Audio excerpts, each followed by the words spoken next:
name tag may, so the troubled students, you know, once they get in trouble, can put their name on. How'd you look at me after you said that? I'm used to having numbers on. But, Used to having numbers on. Oh. Advances. oh, yeah, yeah. Yeah, I took my head back and I fell right off. There you go. I keep them on my head just because they're Oh, Todd. just readers. If I don't have my shit, I need to read something, so I figured That's why, see, I met you once. That's what I mean. She's done a Nice to couple meet of you, other Kelly. classes. Hi, Kelly. Yes, I did have to have you do a name tag, did I just? Nice to meet you. Don't critique me too much. No, I know how to make pasta and how to balls Well, all over the floor. okay. We're gonna try. Yes. It's a pain, but yes. Yes. My husband comes. Oh, you've been doing that again? It's different Just for look using at a your machine. Yeah. There's texture differences. Yeah. 6-1. Okay. Okay, what else do you need? I'm so sorry, I didn't I'm like, you look so familiar, like for, I think we're ready, we're gonna start. met you once and I didn't take the class, so I apologize. Actually, we could turn one of the others. Okay, to what? 420, actually, we can go to 425. Yeah, I still wanted to. Okay, so, 1 year. Yeah, we're doing spices and herbs. I saw that. Yeah. okay, I haven't had a chance to check. Marjorie seems to think that when it's cold. So we haven't had, also going to check. I can check on this. Okay, and do you probably So grow we it? don't Yeah. have those. Or not? Some. Yeah. I found some, yeah, and there's flour. Yeah. Yeah. So, I always think that's good. Oh, I can see it. Yes, you know, support was hoping for. Well, and that's true too, you know, that's, that has to be. yeah, so, Okay. Do you take those out? That's fine. check those out. Yeah, so that is an hour drive. Okay, that's fine. Oh, that's fair. but Yeah. but No, you don't mind doing it until weather's nice. she didn't know how to take just one each out. Okay, that's fine. So- That's fine. And it's- Because we're both on here, so that's fine. Yeah, no problem. Yes, for sure. We can pass these out, so these are the class packets for tonight. Yes. You're probably not gonna need to Yes. reference them Yeah. tonight, but you'll get to take these home. They have the recipes of what we're doing, as well as kind of the sequence of how we're doing it. And then, on the back is, information about per kitchen, which most of you already know, and then on the inside page, some information about me, first name, as well as the banner behind you. So these are yours to keep, you can scribble on them, but I'm gonna talk you through everything we're doing tonight, so. And you can sit wherever. No, you're good. We're waiting. No. Hi, So, yeah. have a seat. And, any empty stool? Were there 3 sessions in here? There's one on the end, yeah. That's your regular spot anyways. I know. It is. Yeah. I think everyone has one. Paper towels. Yeah, but still. Yeah. Yes. Well, yeah, because there's always one here. So I'd like to think now, but. What else? So we have one more. Yep. Yeah. So I'll wait. She's planning on coming. Who's the one? Well, we're gonna take a look. Oh, yeah, she'll be here. Yeah, she'll be here. That's okay, we still have 5 minutes.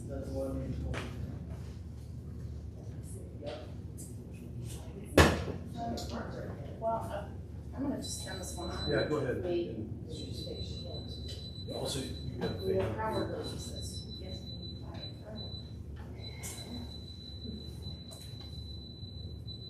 Goodness. There's also a keypad on there. There we go. That'd just be too It easy. took me two Go. weeks to find that. Flavor, I think they get kind of flavored with. That was the first, I was the very first one, so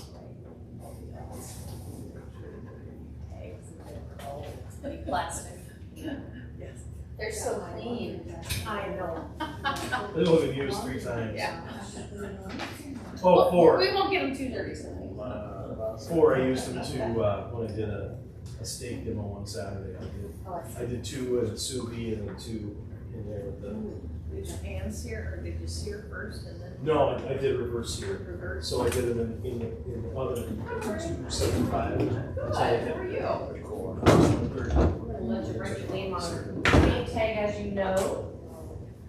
So does that make the medium well or medium? That makes it medium rare. So I put them in the oven at 130, and then when I sear them, it brings up to like 135.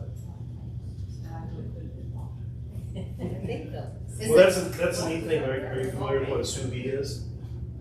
So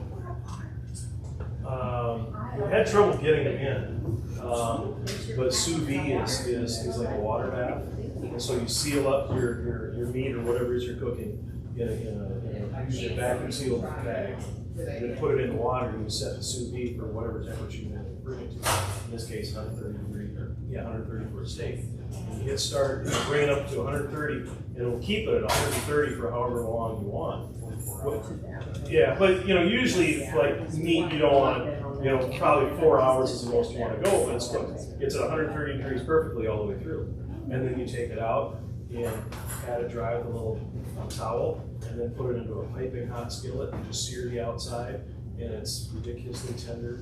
It's thick black on the outside and crunchy in the middle. And if you put some seasonings in with the bag while you're cooking it, those seasonings just, it immediately throws those seasonings. It's fantastic way to make steak. Surprisingly, because you would think by leaving it in there for so long, especially, but its own juices in it. Yeah. And when you first take it out of that bag, it's really a rose-colored gray, but it comes out fantastic. Yeah. But since playing around with it, I've learned ways to do it with potatoes in it, carrot. I've just done all kinds of things. It's just been a blast. I did it. The whole tri-tip.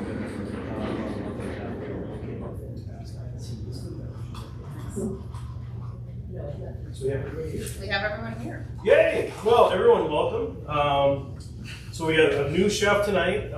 This is Kelly Cole, and Kelly has Gia's Italian Kitchen in the Cedar Rapids area, where she does a lot of in-home cooking classes, a lot of online cooking classes. First of all, I guess to back up a little bit, everybody knows me, I think, at this point, right? My wife Shelley and I own the Brick Kitchen along with our son and our daughter. Will's back there. Our daughter is in Germany at the moment. She's coming home on Monday. Yay! Due from tonight. So you might see her in the store a little bit. But we've been coming up, being open for 2 years, and as you know, we've got this new kitchen put in where we're just.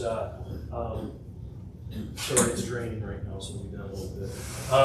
So we put this kitchen because we wanted to get started with cooking classes, and so many of you have asked for it, and here we are. So we want you to sit back, have a great time, enjoy yourselves, learn as much as you can, have as much fun as you can. The only thing we'd ask is just, I know it's tempting to, feel free to talk to your neighbor or whatever. You don't have to raise your hand to ask questions or anything like that. But if you are talking to your neighbor, just remember that if you're talking, you're probably missing something she's saying, and if you're talking loudly, you might interrupt somebody from hearing that as well. So just be respectful of the people seated around you, and listen, learn, and come away from this learning how to make great pasta.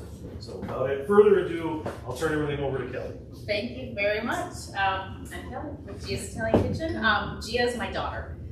So my dad is Irish, and Kelly's Italian Kitchen didn't really sound very good. So I'm using my daughter's name as the company name. I've been doing this I started it in 2019, but I've been doing the cooking for about 2 years. And like Nate said, I do like an in-home dinner party, or I do employer team building events. And I'm super excited. This is my first night here at the Brick Kitchen, so I'm very excited to be here and we're gonna make an appetizer and a small entree. So we're gonna do a baked caprese, which is a little twist on a caprese where we're not gonna make the pesto, we're just gonna use some basil and some other ingredients.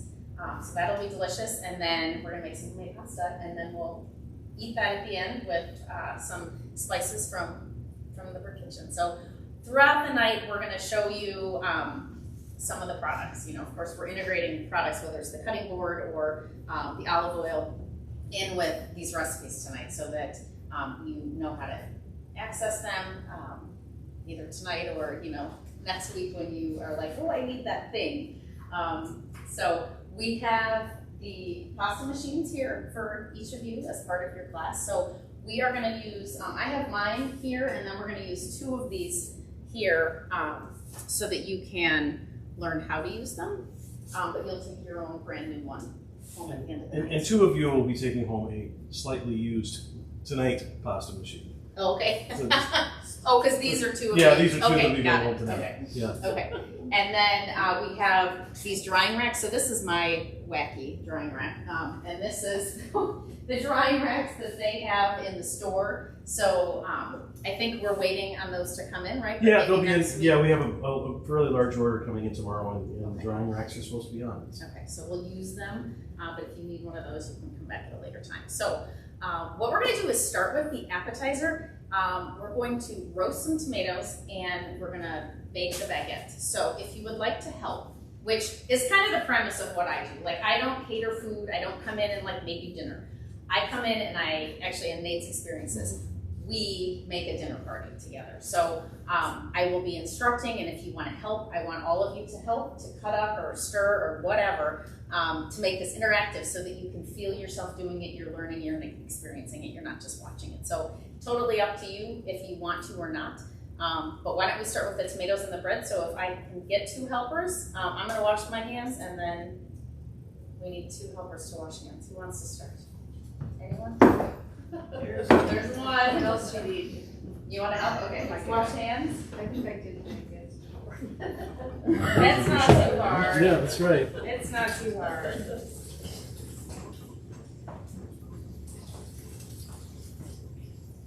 Get in on the easy stuff, so that. Okay, I'll just leave the water on there. Hop out of the way. Okay, so the twist on the caprese is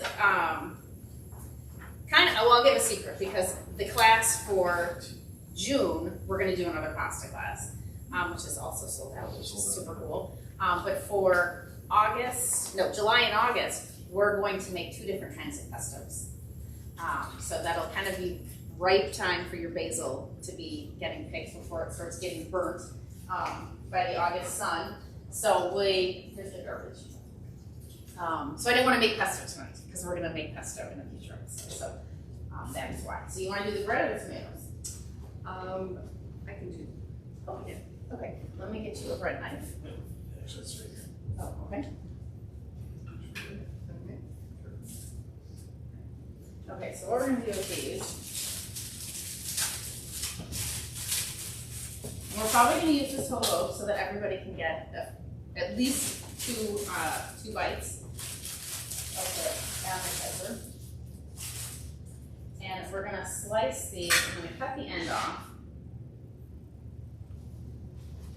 And then I like to cut these on an angle. So I'm going to cut this little angle off and then start with angle just to make them a little prettier. So we probably want about a 1/4 inch so that they are easy bite size. Okay. And then we'll put them on a tray. Okay, and for you, Jeremy, nice to meet you. So we're gonna dump all those tomatoes on there, and what we're gonna do is just prepare them to bake. And our first oven is almost ready. So have you all tasted the olive oil and balsamic that they have in the back? At some point? No? Oh, yes. Okay. It's so good. Do you want to give a little plug for your olive oil? Yeah, sure. Actually, we're kind of excited about it because we just got this Il Cavallino oil in.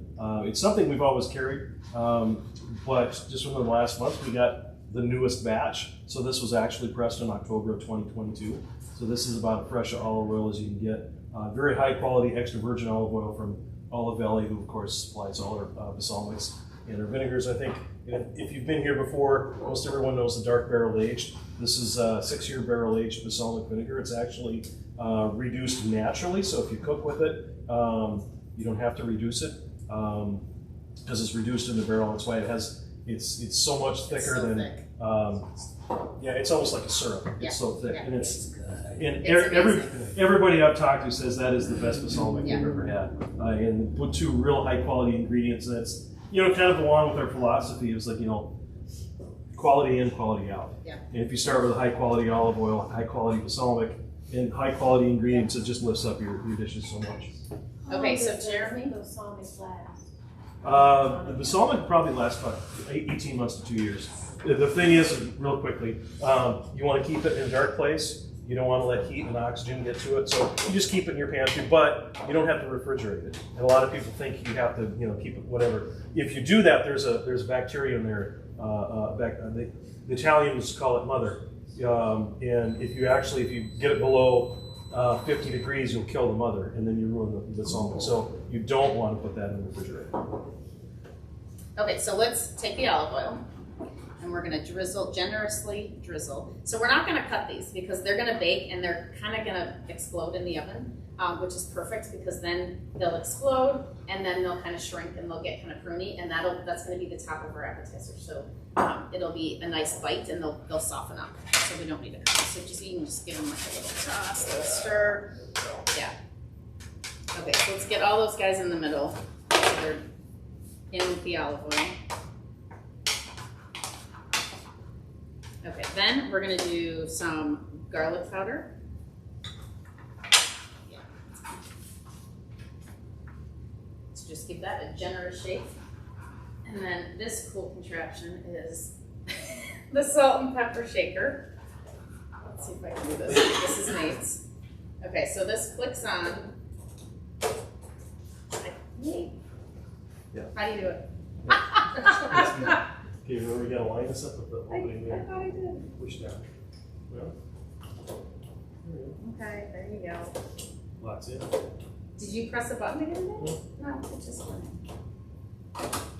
You're not like the. Okay. Okay, so I'll give that to Jeremy. So top button presses it. So we're gonna put the garlic powder, black pepper, and some sea salt. And this is cool, it has a light on it. There we go. Alright. Nice. Okay, and then we'll come over here, switcheroo. You can do it. A Big deal. there we go. And a generous helping of some sea salt. There you go. Okay, so let's get that in this first oven. Does it matter where you No, want we're more in just the gonna middle kind of or? do center. Yep. Okay. It's at 425. We're gonna roast those for about 18 to 20 minutes. So does anyone have I know you all have cell phones. Does anyone have a cell phone on them? You're done? I do. Okay. Jerry, can you give me an 18-minute timer, please? Gee, came up automatically on timer, I wonder why. Awesome, thank you. Okay, next, thank you, sir. Yes. Good. All right, I'm gonna just move this over here. Okay, now we need to get the bread in. So we're gonna just arrange these however you would like to arrange them on the cutting board. Hopefully we can, or on the pan. We don't need to put anything down because all we're doing is toasting. We're not putting anything on these. We will kind of build this and assemble when they come out. So we're literally just toasting them. So we're gonna just try to cram as many on there as we can. And then we've got, so the other twist to the caprese is the goat cheese. I love goat cheese. I think it just tastes better than mozzarella. And there's so many mozzarellas in the store that they just taste like plastic to me. So if you don't get a good mozzarella, I think it kind of ruins the caprese. So one reason that's why I love the goat cheese. It gives you a little pop to the cheese, but also since mozzarella is made from a cow, this is made from a goat. It's actually easier on your digestion. So, I mean, I'm not lactose intolerant, but if you have any dairy, I'm not a doctor, so not non-dairy, but it is a little easier on your digestion, and it's yummier. So that's why we're using the goat cheese. And then we'll do the basil, and we're just gonna kind of julienne the basil. So does someone want to cut basil? Anyone? Okay. Awesome, okay. Why not wash hands, and then we'll get you going on the next step.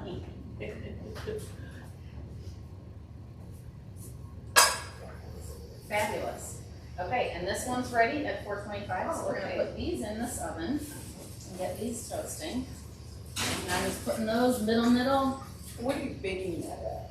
I'm doing that also at 425. These probably will, you said it's a little cooler than 425, maybe? We this think oven? that one's running a little cool, yeah. Okay. New so- ovens, they probably have to be, Seasoned. yeah, I don't know. Okay. Okay, can I get another timer? Anyone else? No, you've got your mic's my timer. Well, let's give someone else.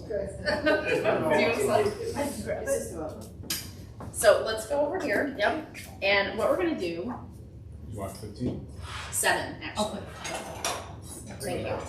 Okay, so we're gonna just take, and since this plant, usually we find bigger plants and we try to take just the big leaves off so that we can save the plant and take it home and plant the plant and it rejuvenates and you get more basil. But I think, I don't think this plant's gonna make it. It's kind of droopy, isn't it? So we're gonna take all of the leaves that look, well, not these guys, but all of the leaves, even these little medium-sized ones, but not these really sad-looking ones. Pinch them all off, and we'll put them on the board, and then we're gonna cut those up.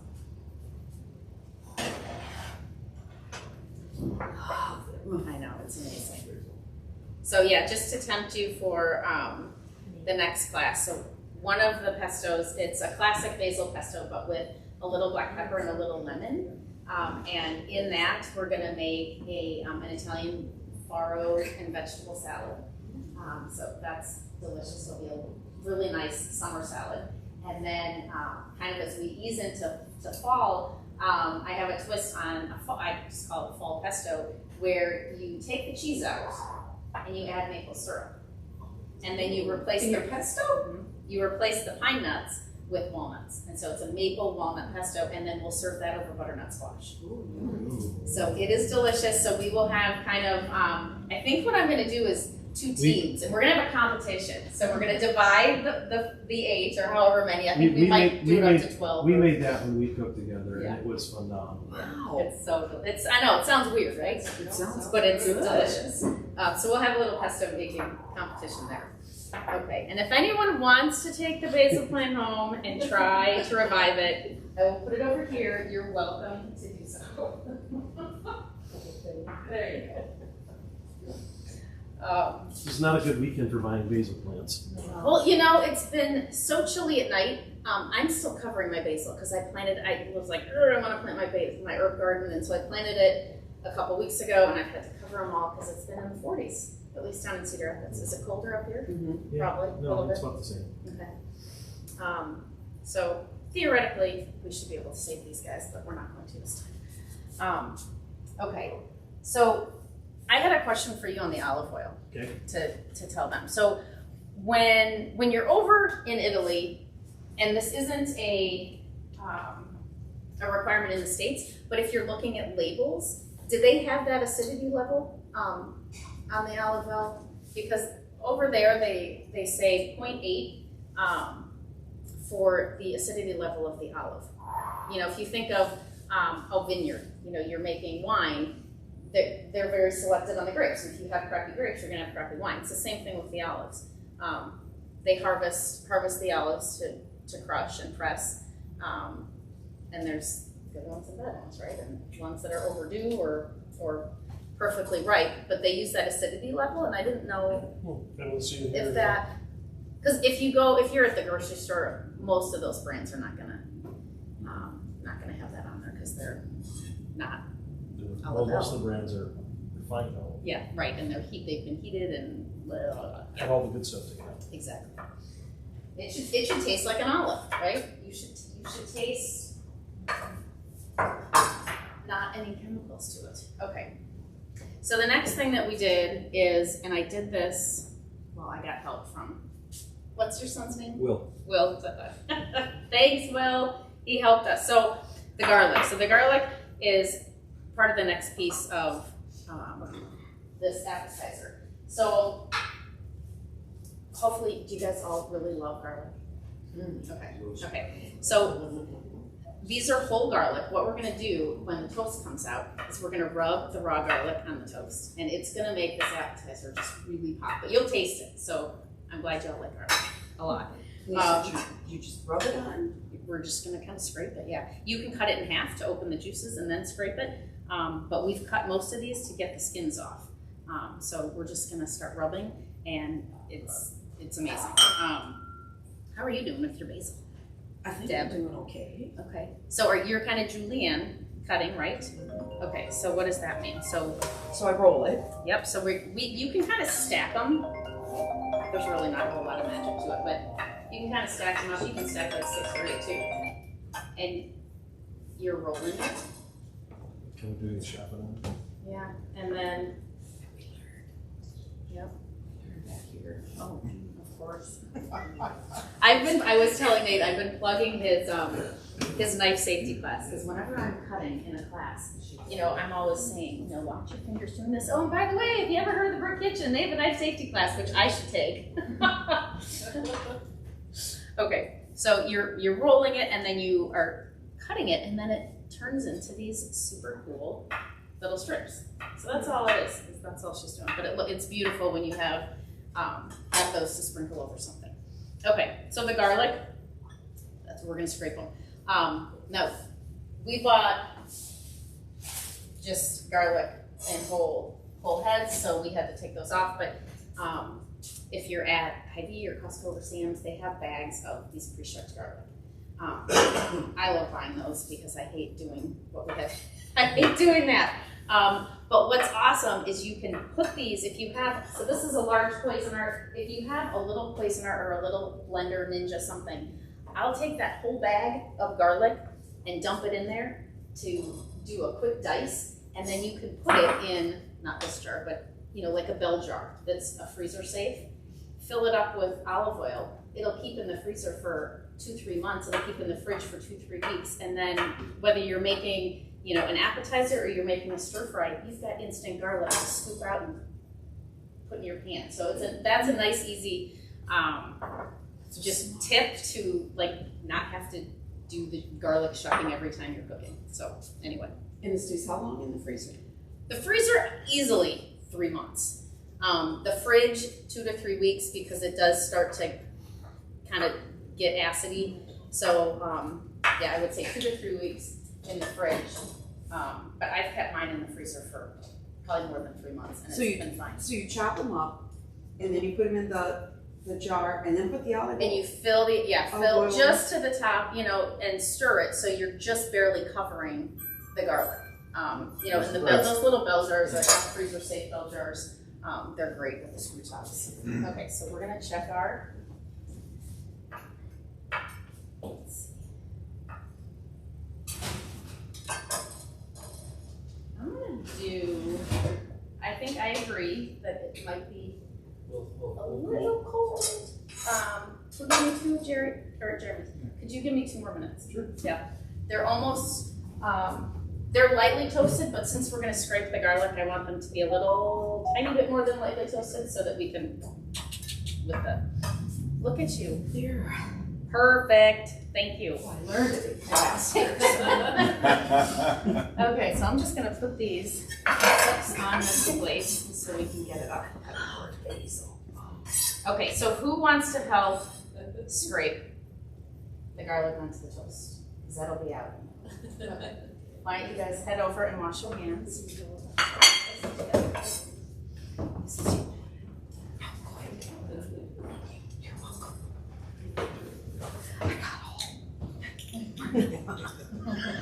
How are we doing on our tomatoes, Jerry? Should have 7 minutes and 2 seconds. Roughly. She put it in and it was 3 seconds before I said the time.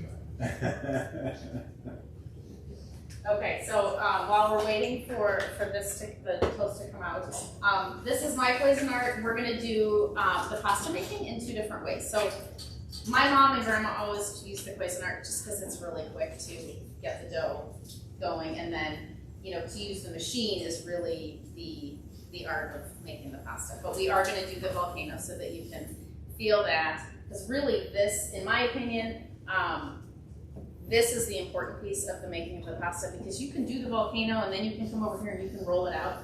But when you roll it out and then we can fold it and slice it, it just doesn't get thin enough like the roller does. The roller just does a beautiful job of getting it perfectly thin and perfectly cut. Yeah, and then then we'll use the drying racks. It's obviously more consistent, but I cannot roll it and get it as thin as this thing ever without tearing it. So I love this. And then the cool thing about these machines, they all have attachments. So I think yours has the same ones that mine does. Yep. So there's a spaghetti and a fettuccine, and this is so easy. I'm not going to do this since we have to do this part first, but it just slides right on there. So you roll, you cut, you dry. They're amazing. Oh, thank you. Okay. Excuse me.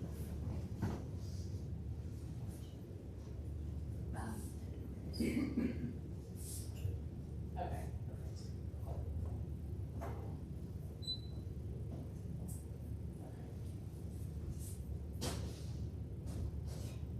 Okay, so we're going to give these a couple minutes to cool before you have it. So you guys know burners. Turn this on. Is it going to just kind of time out? Yeah. Since I didn't get started, we'll just. You have to hold it. You have to hold it. Okay, good. One One more. Do you have one more of these? Yeah. Larger ones? Well, there was one there. Or maybe Yeah. just another tray, a big tray? You put it in. No. I just want to get the bread off of this so that they can handle it a little easier. This should be nice. Okay, that's fine. Okay, so let's give each of you a tray. So why don't we just transfer the bread onto your trays so that you don't burn yourself.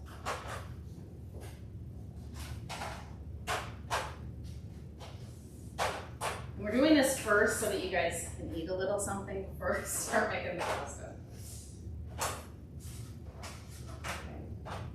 Okay, let's have the next one.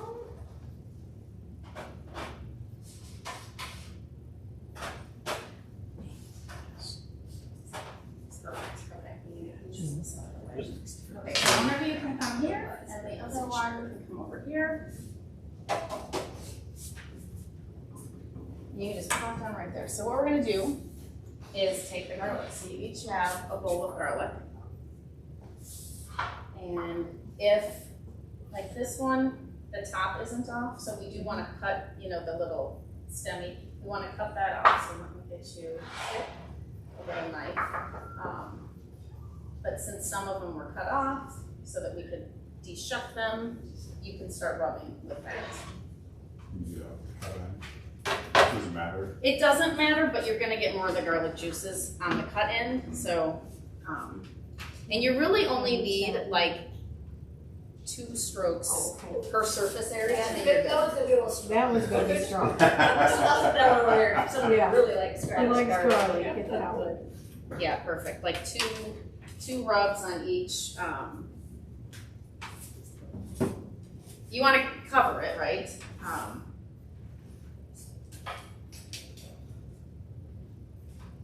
I'm just gonna cut up a few of these because depending on how many toasts you're doing, sometimes they fall apart, right? The cloves. That one's open. And that one's open. But be generous, it's delicious. Alright.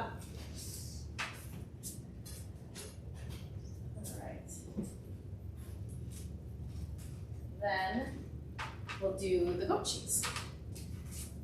Can I open both of them since we've got Yeah, if you want to. 2 stations? Okay. It's your goat cheese.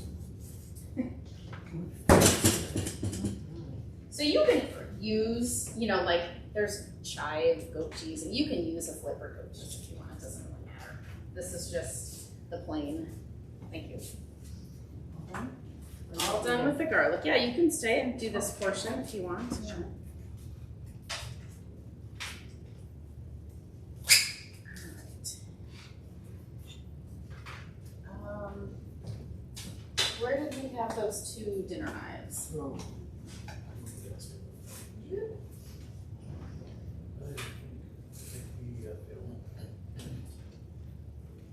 Or, you know what, how about this, is there plastic spoons?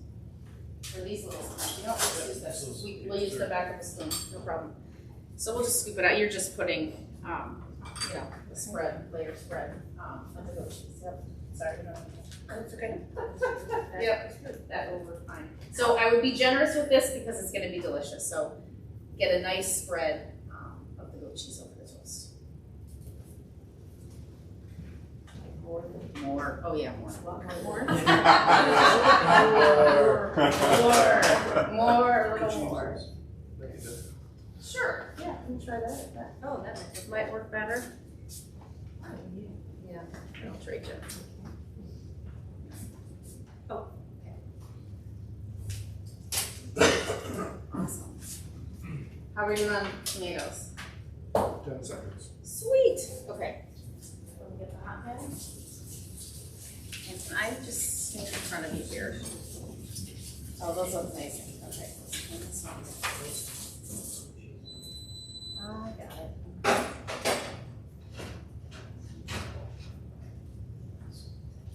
So look at those. Aren't those beautiful? So they've like exploded, but then they've shrunk, but they're nice and juicy, and then they have all the stuff on top of it that we added. So yeah, it's so delicious. So we're gonna just let these hang out here for a little bit and cool off, and that'll be last for the appetizer.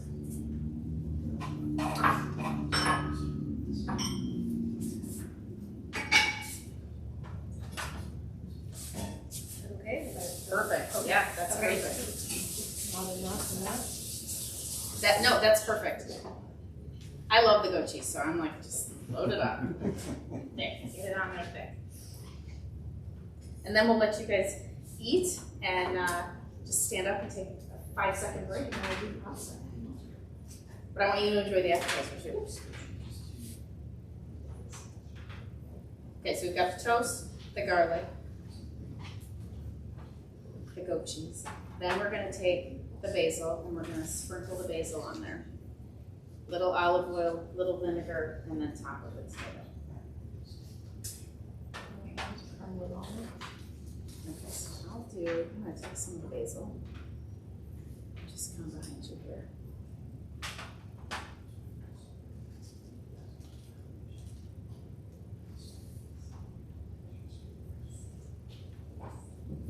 So these are pretty nice little bite-sized pieces, so these should be okay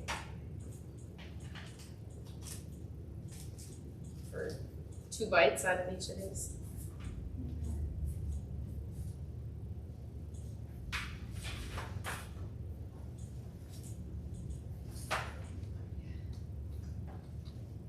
So favorite items from the store? What's your favorite? I'm big on the shallot olive oil.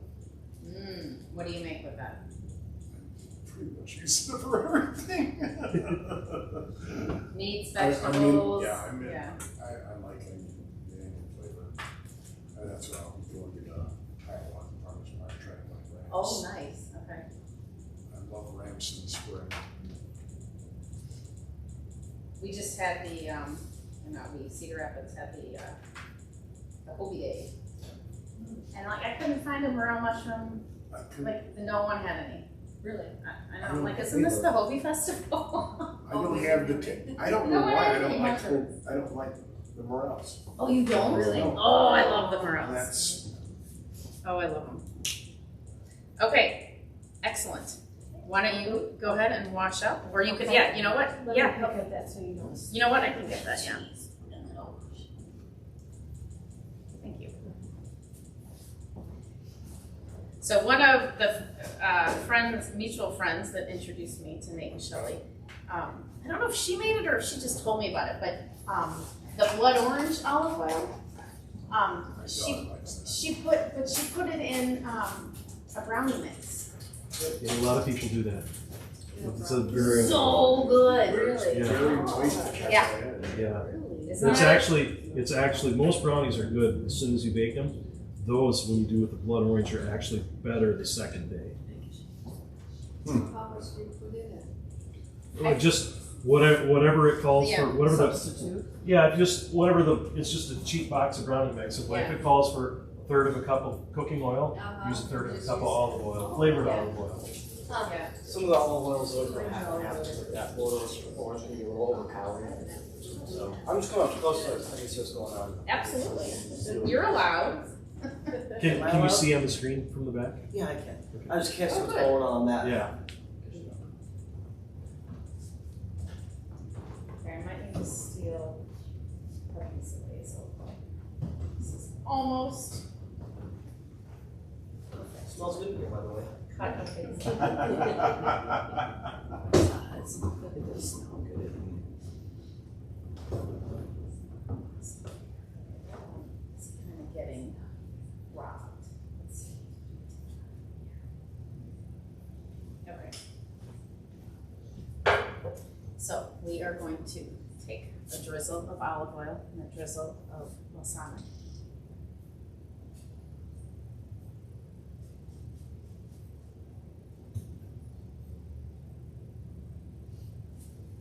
I like to do also a little tiny shake of the sea salt, just to give it a little fresh, because we've got the sea salt on here, but to have the fresh pop of the sea salt on your finished product is also yummy. A little drizzle of the balsamic. So a few years ago, when I was in Italy, we went to a balsamic vineyard. And so they don't make any wine, they just make the vinegar. And they had, I mean, this is what it really is this thick. And they had them in the oak barrels, just like you think of seeing wine getting aged. They were in 50 years, 100 years. They wouldn't let us taste the 100-year-old barrel, but they let us taste several of them, including the 50-year-old barrel. And it's, oh my gosh, this is the bomb.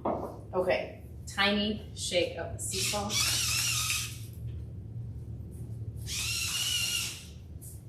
And then, let's see, we had a spoon somewhere. Here. Okay, then we're gonna top these with the tomatoes.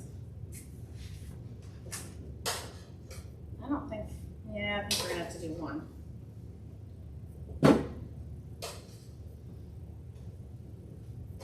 And then you guys get to eat this. So let me start. While you're watching me, let's just get you guys eating. You can pass out or do you want to do these? Yeah. Okay, so we'll. Thank you. And you can all have definitely more than one. I'm just trying to get it started.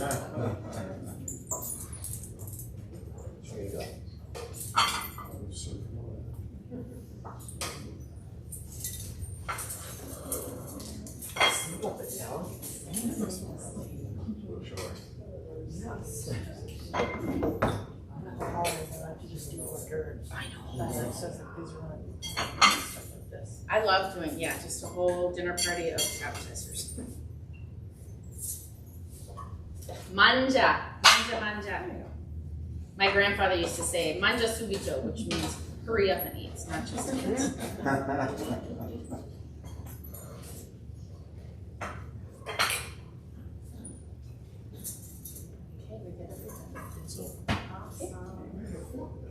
So the forks, you may not need the forks now. You will need them for the pasta. I mean, this is probably easier to just pick up and eat bite. Yeah. Will, do you want one? Ladies in the back. Oh, hi, Shelley. Would you like to taste? We're just trying to clean up now, so you don't have to worry Nate, do you want one? Yeah, you can put it in the whole envelope. Oh, okay. Here. Yeah. What do you think? I like it. Very delicious. Too garlicky, or is it okay with that? Isn't it a nice top on the toast? Yes. That sea salt Really? Just a little, like one little kernel, yeah, at the end.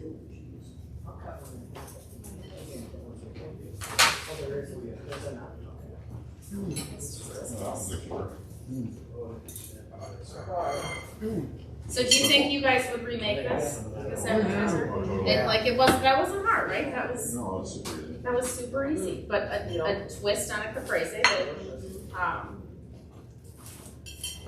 it's just a little something different. Yeah. I love goat cheese. No. I use it all the time at home. I mean, I love mozzarella if it's good mozzarella. Right? Try this. My wife has kind of a intolerance to, she's not intolerant, but she just. So maybe sensitive just, to yeah. the dairy. Makes me sad because I love cheese so much. But yeah, try the goat. And the other thing that we're gonna have with, and this is just kind of irony that I did this, but we're gonna use Pecorino Romano instead of Parmigiano Reggiano over our pasta tonight. Romano is also from a goat or a sheep, not a cow, which is the Pecorino or the Parmesan's from a cow. So same thing, a little easier to digest. The Pecorino Romano actually is a little nuttier, a little saltier, but that's just what I grew up on. Like all of everything was the Pecorino Romano with my grandma, so that's what we use. But it's another, the sheep, easier to digest, yeah.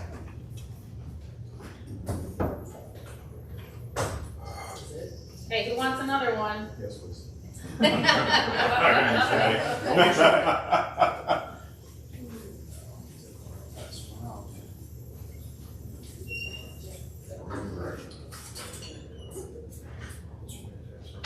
Excellent.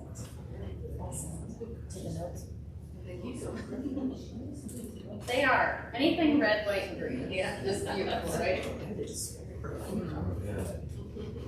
No. In the Tuscany region. So both of my grandparents are from little tiny, well, one of them is from around Pisa.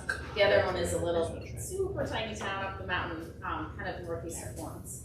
So both are Tuscany region. I went and stayed in Modena, and they all talked about The vinegar. balsam. Yeah. Yep. Definitely. So we'll plug for Nate's balsamics. I didn't like balsamic vinegar. But isn't that ridiculous? Until I tried Yeah. dissolved Yeah. balsamic, and now I love cooking with it.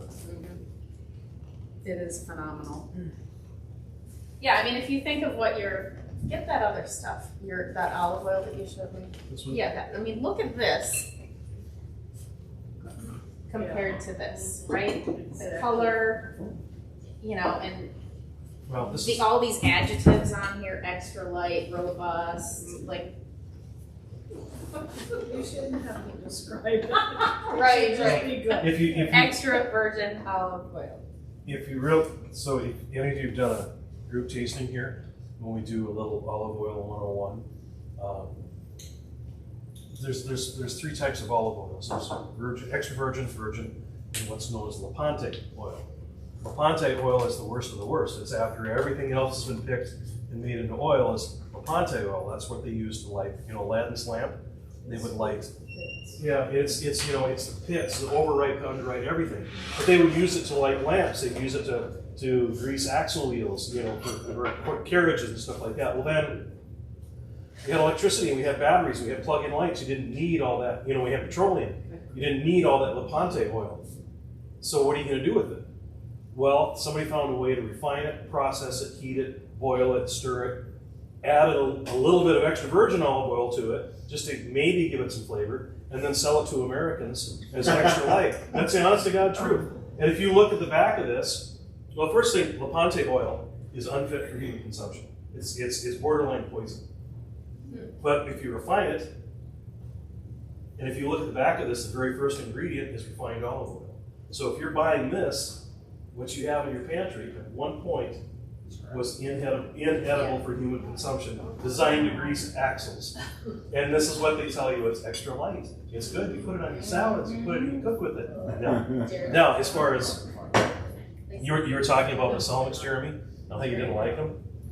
Oh, yeah. Because you got balsamics, look how watery that is Jeremy, versus that. Dan, do you want to? And that's why we have these on Just- hand, Yeah. is, you know, Yeah. I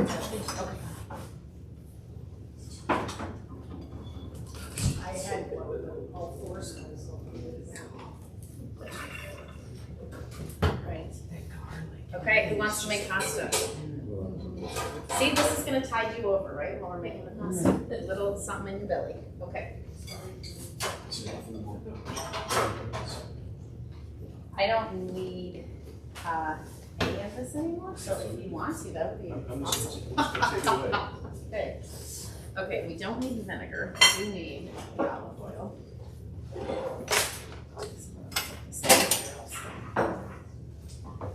All right. So why don't we clear plates so we can get those out of here?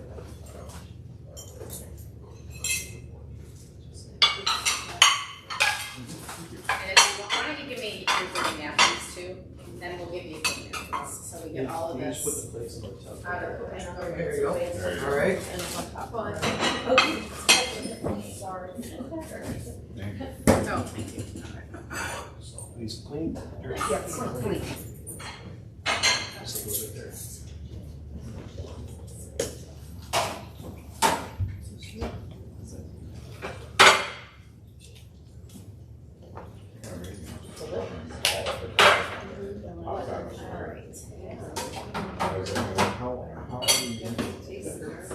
Yeah, yeah. Got a little garlic in your mouth. I know. I Yeah, know. fresh though. In order to- With fresh garlic, you have to do that with fresh garlic, like right as you're ready to serve though. Yeah, I wouldn't do that next time. Yeah. Because it'll make it soggy. Yes. You can use a roasted garlic on it. Absolutely. It'll just be a little softer, right? It just won't, you won't have pop, but it'll still have the garlic flavor. It'll just be a little different, but absolutely. Yeah, absolutely. I mean, some people are like, too much garlic. So you can roast it. Absolutely. Yeah. I could have more for that's my opinion. Okay, so we have 3 of the rollers. So if you want to physically do the roller, you know, we're gonna take turns so that you can all learn how to use your machine and feel the dough, feel it, you know, thin, and just how to maneuver it so that when you get home and you've got your machine, you know exactly how to use it. Okay, so what we're gonna do is start in the Cuisinart, and then we can do the volcano. I'll show you guys how to do that as we get going, but I wanna get you guys all kind of You started. still have to do a final No, I don't. The Cuisinart kind of, by the time it gets into a perfect ball, I mean, could you need it more? Yeah, but I don't. It's pretty there by the time it gets into a perfect ball. Okay, so we are making, like if you're looking up different types of dough, this is just kind of your classic egg pasta dough. This is just how my grandma makes it. It's 1 cup of flour, 2 eggs, that's it. She doesn't use water, she doesn't use olive oil, so it's also easier. That's just always how she did it, so that's what we're doing. And Nate has this contraption with the flour. What am I doing with this? Okay, so this is one of our, this is a great little flour keeper from Here, I'll let you one of our companies called Progressive. You just want that. Yeah. So if you look on the inside of it, we got a little leveler there. But so if you've got to get exactly a cup, just get under there, slide it Oh, right I across, and it levels it. Kind of got this little film. There you go. Perfect. Which would be great for baking because you have to be so precise with baking. With the pasta dough, you kind of need to be precise as well. You know, like when you're making marinara, you're like, a little bit of this, a little bit of this. But with the pasta dough or a pizza dough, you kind of need to be precise or it's not going to turn out. So we're going to do 1 cup. This is half a cup, so we're going to do 2 of these. And, you know, we're going to have to play a little with the dough once it gets going because you might have a bigger egg or a smaller egg. So we're going to have to possibly add just a pinch of flour, maybe, maybe not. So we're going to start with large eggs, and that should give us approximately the perfect dough. So I'm just going to crack these right in here. Can you open my eyes for me? Thank you. use gluten-free flour, or do you? You could. It's going to be a different consistency, but you absolutely could. Over in Europe, they use what's called, well, and not everybody, but they use what's called a 00 flour, which is, it's a little less gluten, but it's not gluten-free, but it's finer. This is, like an AP flour is going to be more coarse, so when, if you think of like a pizza dough, it lets you roll it really, really thin, that crust. They do, yeah. Yeah. It's also, it's just lighter, you know, you can eat 10 pizzas and you don't feel like a gut bomb like if you were to eat 10 pizzas of AP flour. So you absolutely can. It'll just be a little bit different consistency. What I would recommend is if you have one of those big machines that like you just put everything in, it mixes, it kneads, it rolls, it cuts, and it just spits out. You've seen those, the pasta makers. Don't put the 00 or the gluten-free flour in there because they will get stuck. Those machines are very finicky. But we're not using those, so you're good. We're making the dough, we're rolling it, and you should be able to substitute your flour. So I'm going to just give this a pulse to get it going, and then I'm going to just turn it on. So this is mixing, but it's starting to knead.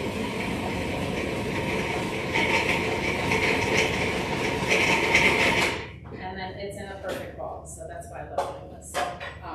So this is too sticky. I can already feel it. It shouldn't, when I touch it, it should bounce back, but it shouldn't come off on my finger. So I do need to add a little more flour. I'm going to add. Now, is that because the eggs are a little bit smaller? Bigger. So I'm going to add really not much, maybe like 1/8 of a cup. Because I can always add more, but I can't take it away. A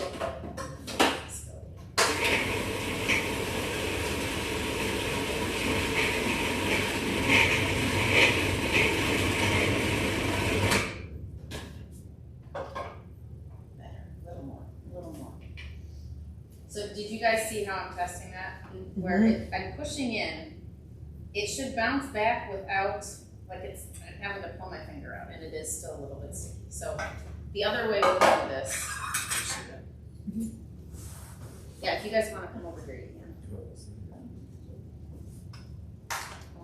the volcano way. Thank you. So you can see how it's breaking apart, but then it should come back and form another ball. There it goes. So one ball like that would be 60%. Yeah. One ball per Oh, person. see? Nice. Yep, see? Push, comes off, nothing on my finger. So I'm saying done. Okay, so we're going to leave this here because we're going to keep this mess. And what we're going to do is start to get dirty here.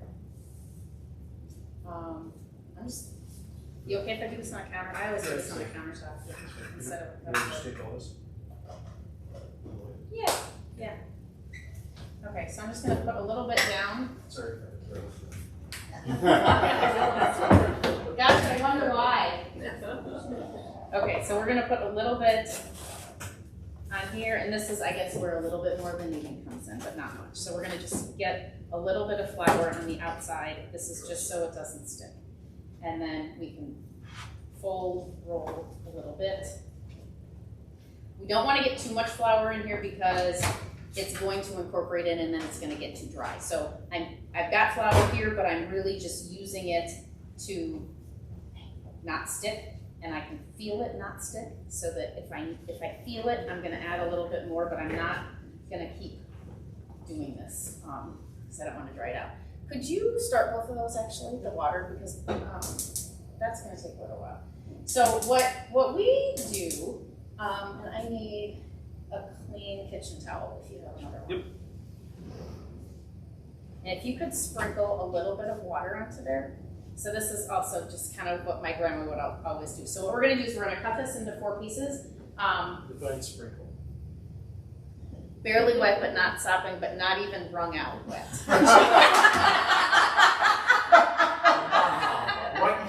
pull on the whole The purpose of that is we want to cover the dough while we're over here working because we don't want it to dry out. So we're just kind of keeping it happy under there, but not. Was that a good description? No. No. There's so much interpretation there. Okay, so I need, let's see, let me get a knife. I don't know if this is doing it or not, but it's getting damp, so. That's fine, it's fine, there's no magic to that. Okay, so we're going to It's damp. cut this into quarters. So this in particular quantity, the 1 cup to 2 eggs divided by 4 is what is going to perfectly fit in your roller, okay? And I have that, it's written in your instructions. As a single serving of this, yeah, this will be, it'll be a small plate of pasta for 2. Yeah, is gonna perfectly fit in there. So the next thing I'm gonna do, I'm gonna just move this out of the way a little bit. I'm gonna add a little more flour to this. And then I just kind of shape it into a rectangle. And the only reason I'm doing that is because it's going in the roller. So not kneading it again really, but just kind of shaping it. So before we do that, I'm gonna take some flour and put it in here, just a little bit. Roll it through empty. Again, just helping to not stick. You don't want to cake it because you don't want to add too much flour to the pasta, but you want to just get it so it's coated and helping us out instead of hindering us. So I'm going to wash my hands and show you guys how to install these on your countertops. They're super easy. And then we will, or I guess, can I get my floury hands on the new machines? Because they're going to get dirty anyway. Okay, Lisa, how about we install yours here? So I can have you hop up. Okay, so this is the attachment. I'm going to unattach this. It's just a little groove that slides on, so we'll put that on. Yes, thank you. And then there's a hole on one side, so you can't really miss it because there's no hole on the other side. And you're going to put it on the edge of your countertop. You obviously need an edge underneath it, so it would not work on that countertop because you have this hinge thing that needs to get in there. So you're just going to loosen it up, put it in there, and then tighten it. You want it really, really tight because you don't want the machine to move on you and slide around or fall off when you're trying to crank the pasta. Yeah. Okay, there we go. So once it has connected, I'm going to try to give it another couple turns. Yep, just so we don't move.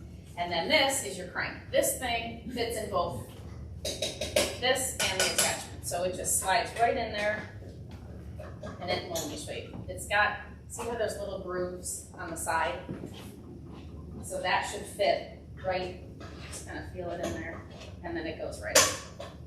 That's it. Setting wise, you've got this little knob on the side. And most of these, let's see, how many settings does this have? Oh wow, this has 9 settings. Mine has 6 settings. We always want to start on the widest setting, right? Because we're putting that in first. And it takes time. I mean, it doesn't take that much time, but you need to be patient and go one number at a time so that you don't rip your pasta, right? So we're going to start on the widest, and you can tell, if you look down and move the numbers, you can see the rollers moving. So you start at 1? Is that how it progresses? Yep, actually it's 0. 0. Yeah, mine was 1 to 6. This one is 0 to 9. So just start on the lowest number. Not for these residential ones, that's usually what they are. When you have commercial ones, I think it's actually flipped, where like the 6 is the fattest one, but it doesn't matter because these are yours. So start on the 0, and then we'll attach this in a few minutes. So let's get that one attached.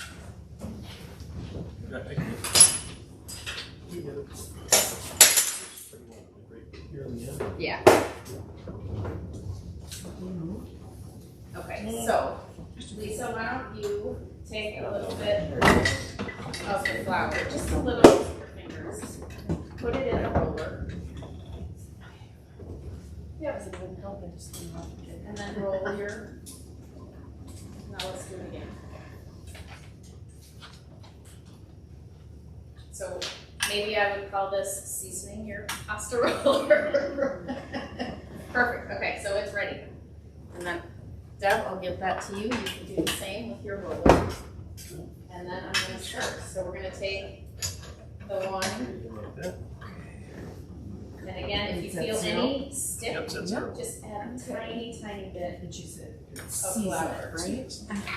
Yeah, so you're just gonna sprinkle in the roller and then roll it empty. Is there any right or wrong way to turn it? When the dough gets in there, there No, is. this, Right now, it doesn't matter. So we can go this way. Yeah. Okay. They move your purse. You'll know really fast if you're going the wrong way when the dough gets in there. If the handle is on your right, you are gonna roll clockwise. Okay. So you're behind, because yours is on the left, which is fine, but Oh, just yeah. when we get the pasta in So there, I should be going this way. for the pasta, when the When the pasta pasta goes goes in, in, yes. Got it. Yes.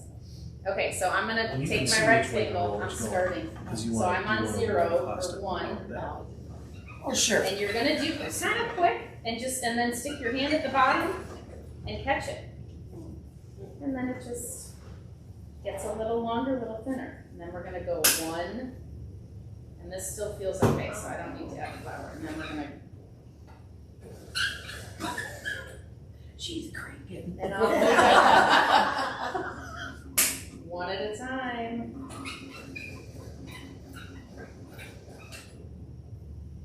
See, and it just gets, it's awesome. So I'm gonna add just a tiny bit more flour here.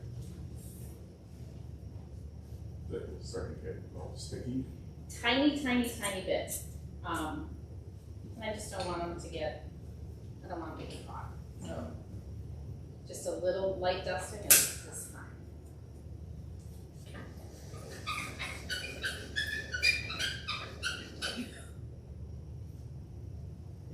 Isn't that awesome? Okay, so this is kind of the point where we need to say, hey, should we go further or should we stop? Mine has 6 settings. I actually never go to 6. Yours has 9, so we're gonna have to, I'll come down, we'll do it together. We'll play with that to find out what I think is the magic number. But when it gets to the point like this one, I don't know if you can see this, a tiny, tiny, itty bitty piece is wanting to start to come off and roll away. See how that is just a little bit of tear. Now, obviously it's not hurting the pasta, but what that's telling me is, do I want to go to the next number or not? Because if I do, I don't want it to rip or get stuck in the machine. So that's where a little bit of flour, a little bit of, practicing this and feeling,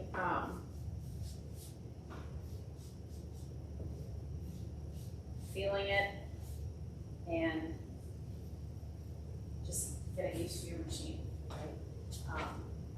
If you buy the same eggs, you're still gonna have to play with this because even in the same dozen of eggs, right, some are smaller and bigger. So this does turn into a little bit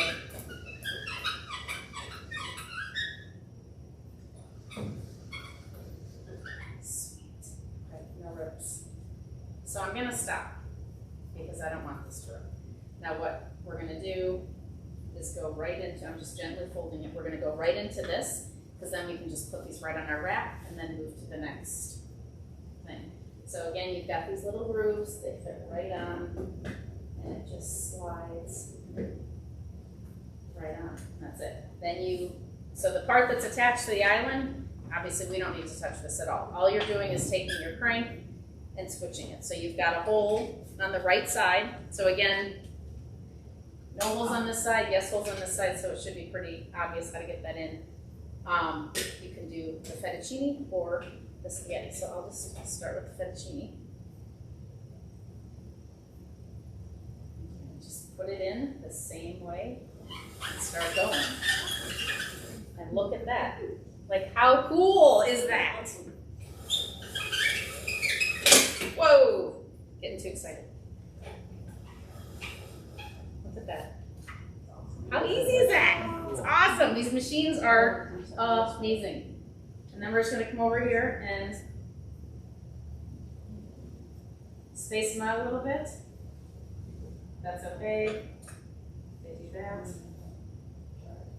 And they are going to dry here while we're continuing to make more pasta. Yeah. Do you have to air dry, or can you put it right in the pot just like that? Put them right in the pot. If you're making a large quantity, like we are tonight, we're gonna put them on the rack so that we can keep going and not, because we don't want them to sit in a clump and stick together. Because then once they get in there, it's like a lost cause. It's a big clump of dough. So really, this is just buying us some time. But it's cool looking too. And then we can make more pasta and not worry about that. You know, when we make, and we might do this as a later session, for the holidays, we always do homemade raviolis as part of our Christmas dinner. And so we come here and we make the dough, but we don't cut it. And then we lay it on here and we have the beautiful insides of a homemade ravioli. So for those, there's no drying because you're cutting it right away, you're folding your stuff and making your stuff, and then I throw those like on a sheet pan and then I throw them right in the water. You could freeze them, but for this, we're gonna just eat these like this, so we're gonna let them hang out. You ready? I think so. Okay, good. I don't know. It was, oh. Okay, so I added a little more flour, and you've got some flour down here, so I'm gonna just put a little more on here, and then we're gonna do a very short little knead. Get rid of the excess flour, because I did pick up a little more than I wanted there. Okay, you want to do the It's on 0. It's on 0. Okay, so we're gonna test these machines. So I have to. you're coming towards you, or do you want to stand over there? That No. Oh, are you a lefty? No. You might want to just switch then. You want to try lefty? Yeah. Do it. Go for it. Okay, so Just I go. Just go. just let it go. Keep going. Keep going. Keep going. Keep going. Yay! Yay, Deb! Okay, so I'm gonna add a little more flour. When you do bring these home, I keep saying this, but add flour if needed because these do need to kind of be seasoned. Mine you can see is like caked because it's been years of making this, and we don't want the dough to get caught. So just maybe we're gonna add. I just added more, so maybe we're gonna add flour each number. Maybe for the first couple times you do this and just kind of gauge how it goes. Okay, so to switch the number, it should either go in or out, and then you just turn it. Oh my gosh, I need my glasses. So you It's at 0. Pull it and crank Pull it. it. Pull it Right? out, and then we're I going can't more. see the numbers. Yep, there's 1. Okay. So Okay. we'll do one at a time then. Yep. Just see And how far now- we get. Same Nope. thing. Yep. Go, go, go. Yay. See? A little more, little longer, little thinner. Okay, and then let's go to the 2. next one. Yep. Okay. Ready? Yep, ready. So it is fun to do these with 2 people. So if you have, your spouse, your kid, somebody, your grandkid, your niece, nephew, right? It's a lot. Yeah. It's more fun, but it's It is. easier. It's easier to do it with 2 people, right? Did you already crank it or no? No, I didn't. Okay, you want to do it? So pull it. And then just Jeez. a nano centimeter towards. How does it? So Okay, I'm pull. pulling. Yep, pull this way. Oh, there. Yep. Okay, And then let's when do- you hear it click, did it click? Yeah. Okay. And then it's Ready? in. Yep, ready. Sweet. It's looking good. It's looking good. Oh, I should move it. Okay, there's 4. And then you kind of get your groove, right? And then you Yep. you're kind of in an assembly line, and you just. Oh, and you would need to have music playing. We can turn it on, Dennis. Echo, play Dean Martin. Echo, play Dean Martin. Yeah. Alexa. No. Okay. And a glass of wine. Yeah. And The Godfather on TV. Yeah. Okay, move Did to you move 5. it? Okay. So Yep. we're on 5. This is looking good. I think we're gonna definitely keep going. So you'll notice this obviously isn't as long as mine was, right? So these numbers are just a little smaller change. So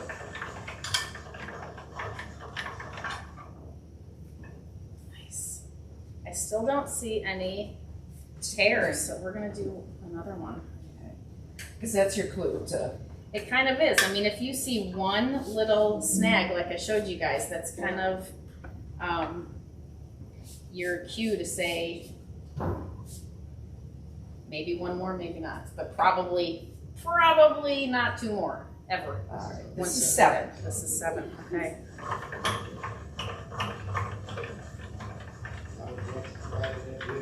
Oh yes. Oh yes. Look at that. Okay, and then we can see on the edges. Do you see how it's starting? Yeah. So we're going So to it's stop. good. It's perfect. It is perfect. So we're going to stop. Okay, so I'm just going to fold it here. Did you find? Yeah, I got a little backpack music. Awesome. Okay. Frankie Sam. Ambiance. Fabulous. Okay, so here's Deb's attachment. Holes again to the And this outside. goes out. This comes out. That Now? Yep. Just pull that out. Okay. And then we're going to just slide on the track here so that the holes are out here. Sorry. I'm not ambidextrous. There. Okay. So then you'll put your crank in And whichever just one you goes- want. Yep, So so there's grooves, so you can kind of feel it if it goes in. see where the white part I is? got Yep, it. Yeah. There you go. Okay. What do you mean by whichever Sure. one you want? There you go. There. So So there's a fettuccine and a spaghetti. Okay, so And this is the. Deb selected the Yep, fettuccine. Yep. yep. Okay, so we're gonna open it back up. And this will still come. It's gonna come towards you. Towards me. Yep. Oh, I have to switch. Yeah, because now the pasta's gonna come Now towards it me. has to come towards me. But no, Yeah. this is still gonna come clockwise. Okay. Yeah, Okay. yep. Whoop, whoop. Keep pushing to your left so that this doesn't come out. Okay. Ready? Ready?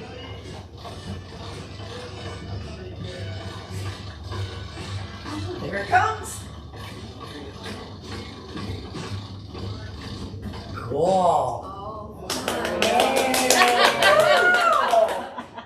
Okay. Sure. You can do that, Yeah. Very good question. I don't clean my machine. I don't clean it with anything wet. I'll say that. Okay. I shake it out because there's going to be some dry pasta that's going to get stuck underneath there. I shake it. I crank it empty. Dry towel. But then I still have my box from like 20 years ago, and I stick it back in the box, and the box says flour in it. Wow. This is quite a nice investment, really. Okay, so I'm just spacing these out because Yeah. like I mentioned earlier, I don't want them to dry together. So the key is when you're cutting your noodles and stuff, you have to make sure push it. Say it again? Yeah, you don't, Otherwise it's gonna yeah, you go. don't, well, up and start all You'll- over. Oh, yeah. It releases Yep. easy. yeah, it just Yes, comes right put it out. back into a You ball and pulling on start it. over again. Yep. Come right out. Now this guy is kind of Yep. So that sheet of the fettuccine, that's Right. what Do the spaghetti and the fettuccine. It's gonna cook and it'll taste fine. Everything else on top. Now, can you buy different attachments? Yeah, for this yeah. too? And Like if actually- you wanted mini lasagna or something like that, or. they've got, so there's an owner's manual that comes with it. Okay. It shows you all What the I would attachments you recommend get. is you And can so, let it dry I'm and then gonna you come can in put it and in order the those Ziploc. for us. Okay. I would say for 2 to 3 days because there is an egg in there. You know, if you think of shelf pasta, there's other ingredients in there that are preservatives. This is completely fresh. Yeah, 2 to 3 days in a Ziploc in the fridge is as much as I would go. You could put it in the freezer, yeah. You could put it in the freezer after it's dried so it doesn't stick. But the best is gonna be make it eat it. Yeah. Okay, so Deb had a good question Yeah. about the attachments. yeah. You can definitely get more attachments to these.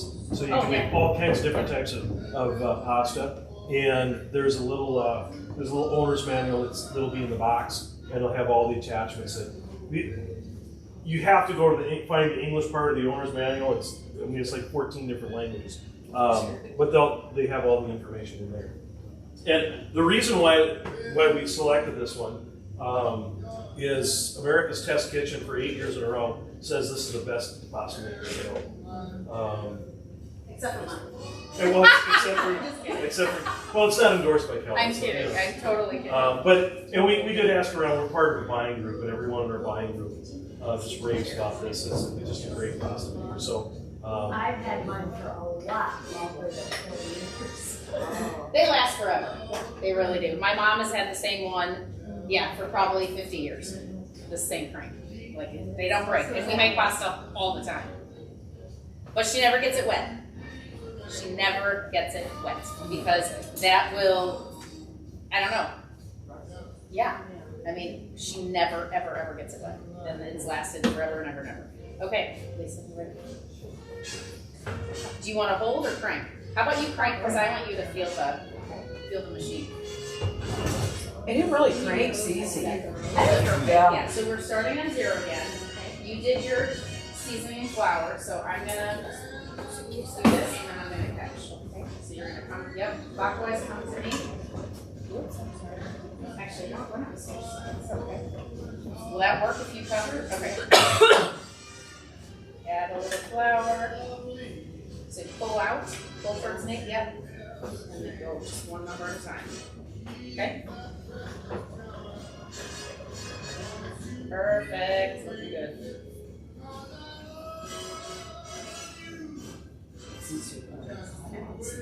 Goodness, for no stop. I didn't know. Perfect. Someone help you too. You can kind of do this Yeah. on the counter also with the flour, but that tends to get too much flour. So I usually use my fingers. Yeah. Ready? Okay, so what number are we on? Going to 4, right? And Deb, what number did we end on? 7. Okay. So remember that if you have a pen, you might want to write that on your packet that your machine, we went to 7. And you want to try to stay in the middle so that we don't cut off our pasta by accident.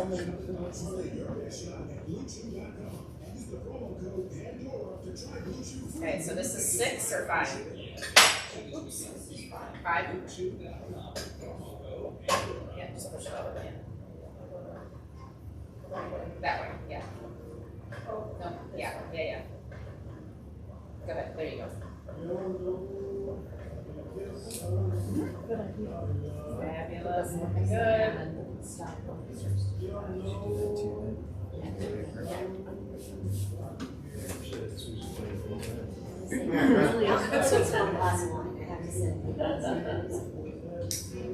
Okay. I'm glad the kids are gone.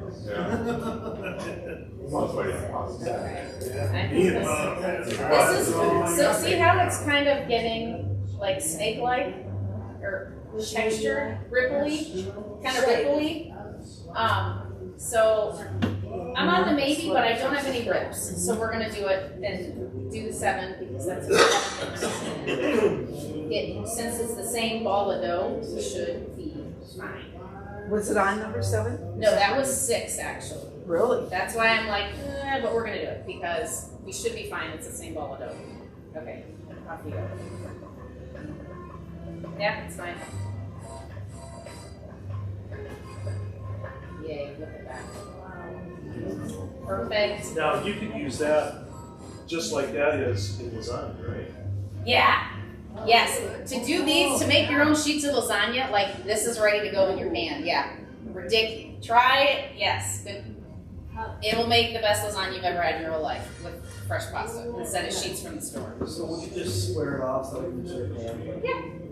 Yeah, just or so. And you just I wouldn't fold it. I would cut it and make this a single layer, and then kind of like if you think of baklava, dough, layer of stuff, dough, layer of stuff. So now in the water though, you're saying right from here. No, you don't need to boil it. Yeah. If you're doing lasagna, Yeah. don't just boil put it. it right Right in in the the pan. pan. Are you Yeah, Yeah. because that's a lasagna sheet right there. Yeah. Personally, that's a preference thing. That's a good question. So Jerry asked, if we're making lasagna, would you not go to 7 so that it would be thicker like a store-bought pasta? That's a preference thing. I love it thin because then you can have more layers and more stuff, and then it turns into even a more beautiful, when you cut it, it's a beautiful lasagna when you've got like 5 or 6 layers of thin pasta. So you know, to add on to that, if you have a couple of those, then you can get a ravioli stamp and some filling and start stamping. Well, that's what I was mentioning before. Okay. Like, we would stop here. We would go to 7, and then we would lay this down, fill it, and cut it. Yep, and this would be the start of the wraps. And you would still, with ravioli or any of the sheets, when it starts to do that pilling thing, you stop. Yeah. So you can still go that thin Yep. for ravioli and it wouldn't. Yeah, Yeah. this is, I use the same thickness, whatever, for pasta as I do for the wraps. Because the wraps you are going to fold over and you'll That's true. end up with double the pasta. So you want it thin, but yeah, like I can see my fingers through it and it hasn't torn. Because then you can eat more raviolis. Can we put this on? Okay, yeah, that'd be great. So, Lisa, do you want to make fettuccine or spaghetti? Let's make spaghetti since you made. Okay. So you're going to take your crank and put it in the spaghetti bowl. Yep, and just kind of toggle that in there until it goes out. There you go. And now you know what, let's switch again. Yeah. Somebody go catch it. So you're Get it in going your to bag. clockwise again. Okay. Good. Off you go. Oh, gosh, look at that. Wow. That's the spaghetti. Wow. Isn't that cool? That is. So I'm gonna these are pretty good spaced. I'm gonna get these and maybe space them a little bit on the rack. Pretty. There you are. Good job. All right, so I'm gonna make some more dough, and then if you guys want to take turns so that you can each use your crank, let's make some pasta, and then so fresh pasta also you don't want to put it in there while you're still working. It literally takes 3 minutes. The spaghetti probably 2 minutes. The fettuccine probably 3 minutes. So we'll cook those separately. But you don't want to put those in there and then forget, and then you come over here and you're cranking, and then your pasta is like a pile of mush. So let's make a few more, and then we'll cook, make our dinner, and you guys can make your pasta. Okay, so I have one more ball of dough here, and then I'll make another batch. And we'll keep doing this so everybody gets a chance. Jerry, you want to? Okay. Let me do this. You're welcome to do it on your own, but I'm going to make another batch of this. Oh, thank you. Oh, sure. I don't know, I like the ball. Going out to this cut it, so I want to feel.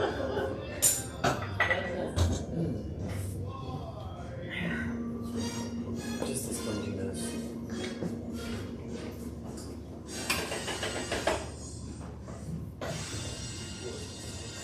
Okay, so 1 cup of flour, 2 eggs.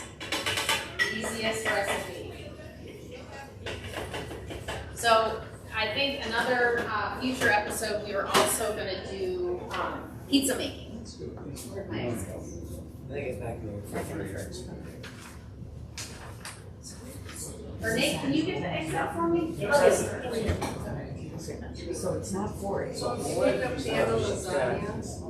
sorry? Two flour. Oh, yeah, I would too. Yeah, I would assemble it. So it's always less flour and more egg. Yeah. So it's 2 eggs and 1 Perfect. The rest of it, One fine. cup of flour. 1 cup. Like one whole egg. Yeah, we just leave those out of there. Water. Yep, for now. I think I'm gonna make 2 more. I think it's just because you're making a double batch. 2 more batches. Could you do one So more? it's 1 cup of, if you don't give flour, but the rest is. 1 cup of flour, 2 eggs. I would not double it in here because you won't get the right ball. It won't. Yeah. This machine, and this is the larger Cuisinart. There are smaller ones, but this is like the perfect size to get the perfect ball. So don't double the recipe. Do it twice for it to do what it needs to do. Sorry, give me that kid. Thank you. Yes. I know a guy who can do that. I'm gonna pulse it to just get it going, and then just turn it on, and then you guys saw how that went last time. Oh, it does. All right, you do that, I'm gonna go. How is it just ball up? I know.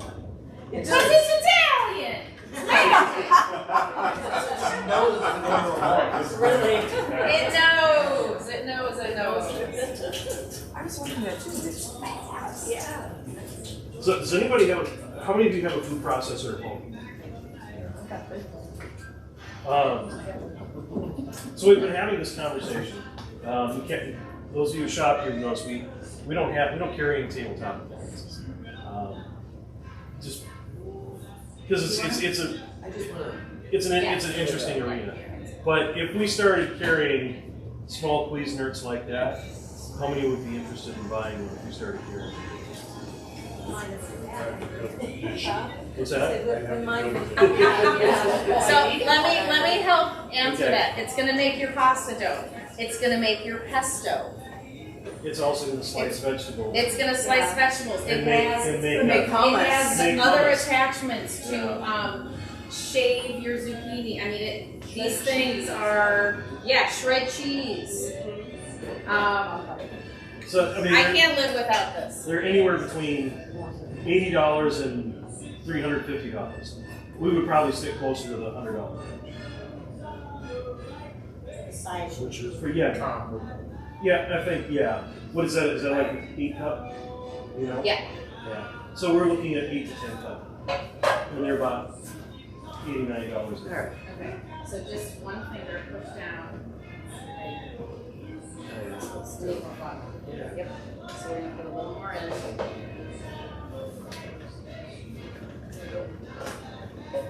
Just let it go again. And it'll break apart again, and then it'll come back together. There it goes. It just knows.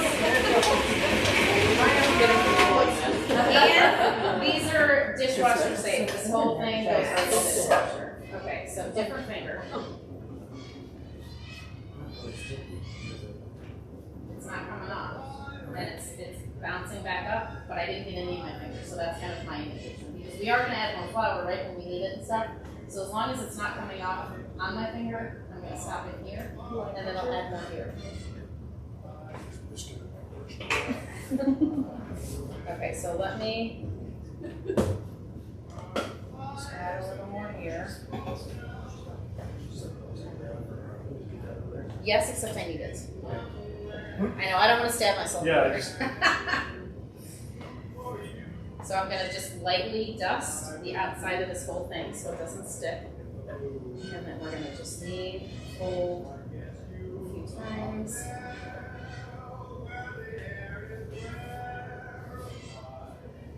Okay, then we're going to dust again outside and cut into fours.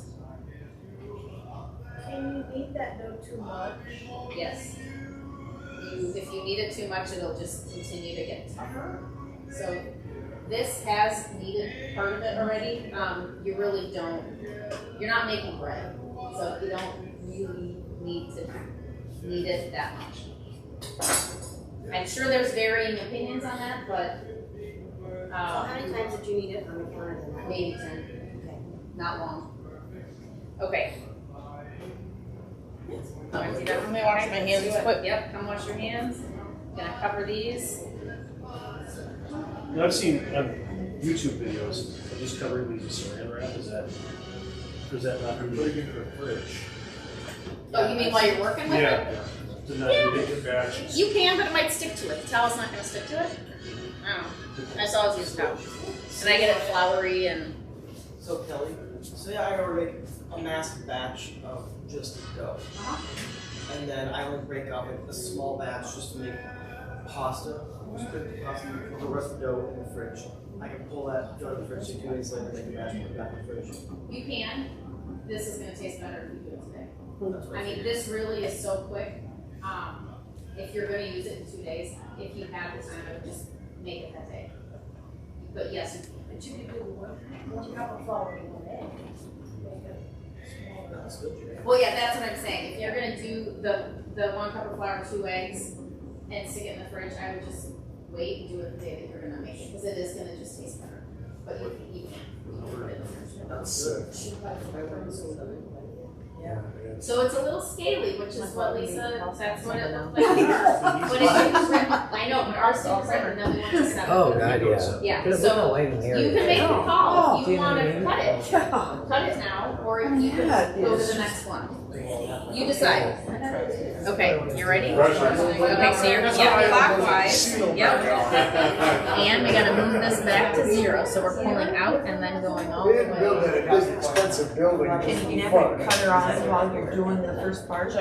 You can, yeah, it's just, I'm gonna have to maneuver like where I'm Inside. collecting at the bottom, but it doesn't matter. So do you have to Easier when it's flour out. every time you do one in between or no? Once you flour it? Not this thing, you know, because I'm flouring this every time. It's just that initial time, because it has no seasoning. Right, like the first few times that you take this home and use it, I would flour, but again, be mindful of the more flour, the drier this is gonna get. So if you wanna do the seasoning and the flour to get it like in the grooves and stuff, do it without the dough and just crank through some flour. Okay. Okay, you ready? So I'm just Would gonna you put it in the season middle. the cutter too? So when you season the roller? Yes, yes. Since we're not squishing, hey Jeremy, since we're not squishing this, it's not as crucial because I actually didn't do it on that. You're just cutting it, but to your point, it's still could stick. So yes, we should have done that. Okay, ready? Did you change it? Yes, I did. Yes, this is the easy part, this first few. This first few are easy. Right? It is. It really is. Like, I went to the library yesterday. We're looking at the spice class. Yeah, but to be able to- I signed up for this. Did you? Did you? Yeah, or. We were looking at. See that we we were were doing gonna do that it all too. together. Oh, that'd be That fun. one, right? Because I was the one. It's almost like Asian. We did the order. Yeah, Asian, they got Yeah, dry. Asian. Yeah, you were there on that. No, we were just here Wednesday. And then, oh my gosh, that was so much food.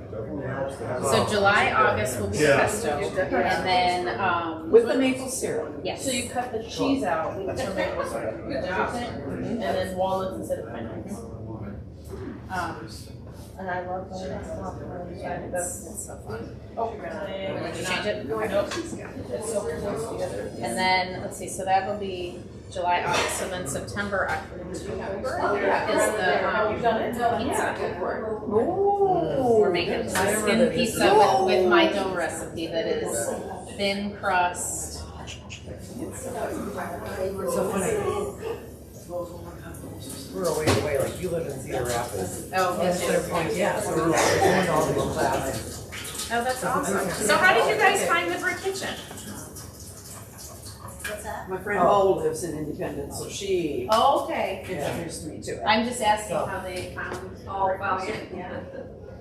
So, Kelly, she had a, Lisa had a. because I live in Chicago. Yeah, can you, I know. in your dough, can you mix Oh, wow. basil or any other kind and just make? Absolutely. Looking to see. I bet you Absolutely. could get one more. You Is it are on gonna need six? to play I bet she'll with say the try egg seven because ratio, it's not egg to flour furry. ratio. Yeah. Depending on what you put in there. Furry? That's I know what we're gonna it eat. kills from, but Sweater. depending on what Yeah. you put in there, you're gonna need to, add it Furry. slowly and find the consistency, so it'll depend on what you add. But absolutely. Sorry. So go to 7, even though it has like. Well, it's kind of doing the same thing as the other one, where it's getting like scaly, but it hasn't ripped. So I think we're okay. Yeah. But this is also going to be enough. Oh, there's one. There's one. I think we're fine. I think we're fine. Let's do it. Yeah. Well, you know what? That's the whole thing. Go. Just do Sorry. it. Go. Okay. So it's okay. So we've one hole. Okay, guys, we have our first hole. But look at the rest of the dough. It's still perfect.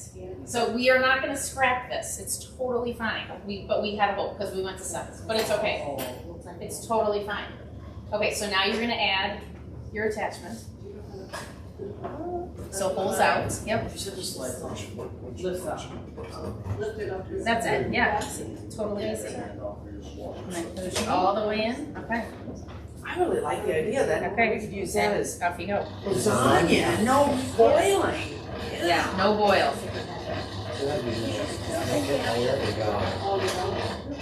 Perfect. Yay. Good job. Just beauty. Okay, so let's start loading up this one. I know.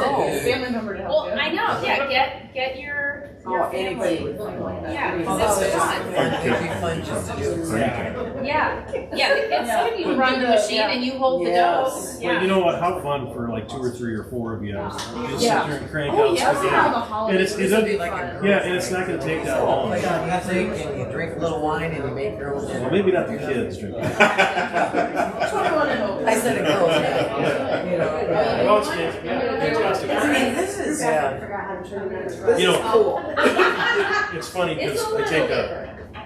a And guy's then, fishing trip did you go to together, 0 and or to 1? pretty much everybody that is on this trip, Okay, okay. you know, it's all guys. We all know our way around the kitchen, Okay, and who's next? You want to try? Pasta. Okay. it's we almost look as forward to the Okay, so meals back that in we row. have at Fun. night as we do Oh, the I didn't, fishing. yeah, I didn't move it. I move it back. Because we Yep. eat like kings. So you make, Yep.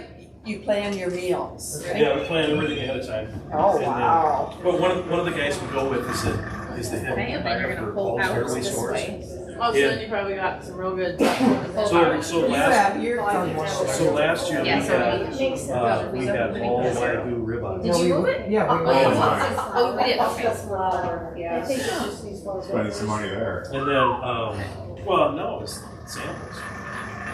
There you So, go. you know, but then I grabbed a bunch of stuff from the back, and we came up with this concoction for making walleye tacos. Oh my god. How fun. I mean, that would be really fun.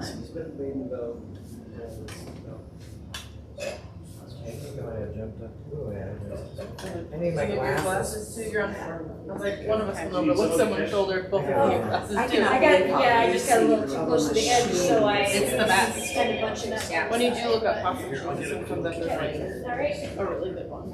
Well, and, Rated one. you know, if you haven't, I mean, if you haven't done it like we're doing it here, and you just see it online, like this probably looks intimidating, but it's not. I did, I definitely looked at it, I was like, I don't know. But it's the best That was ever. 7. 7, okay. We'll get. And I'm glad he mentioned the lasagna. Once you make your own lasagna with this, you will never buy store-bought sheets ever again. Take that long. And you don't boil them. You literally do this and you stick them in your pan. It's unbelievable. What a bonus. Yeah. I mean, that's what they do.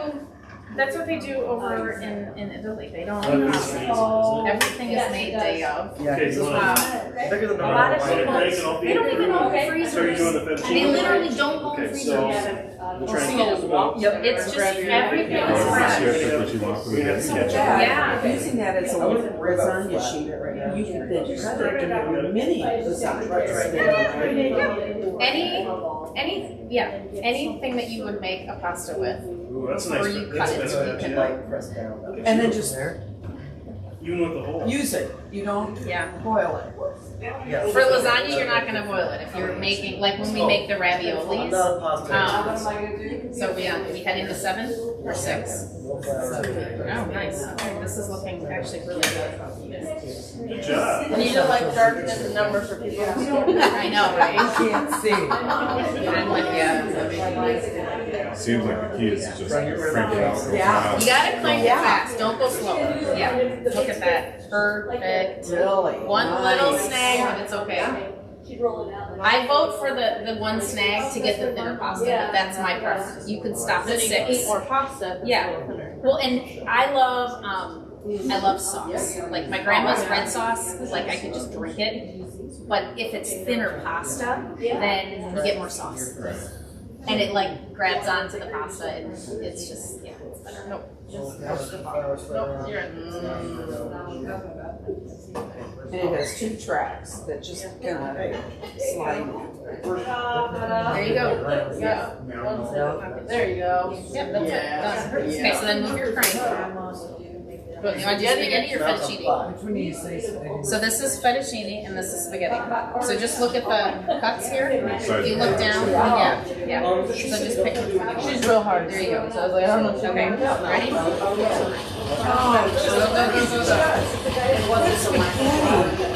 I'm more impressed by the spaghetti than I'm by the Isn't that fun?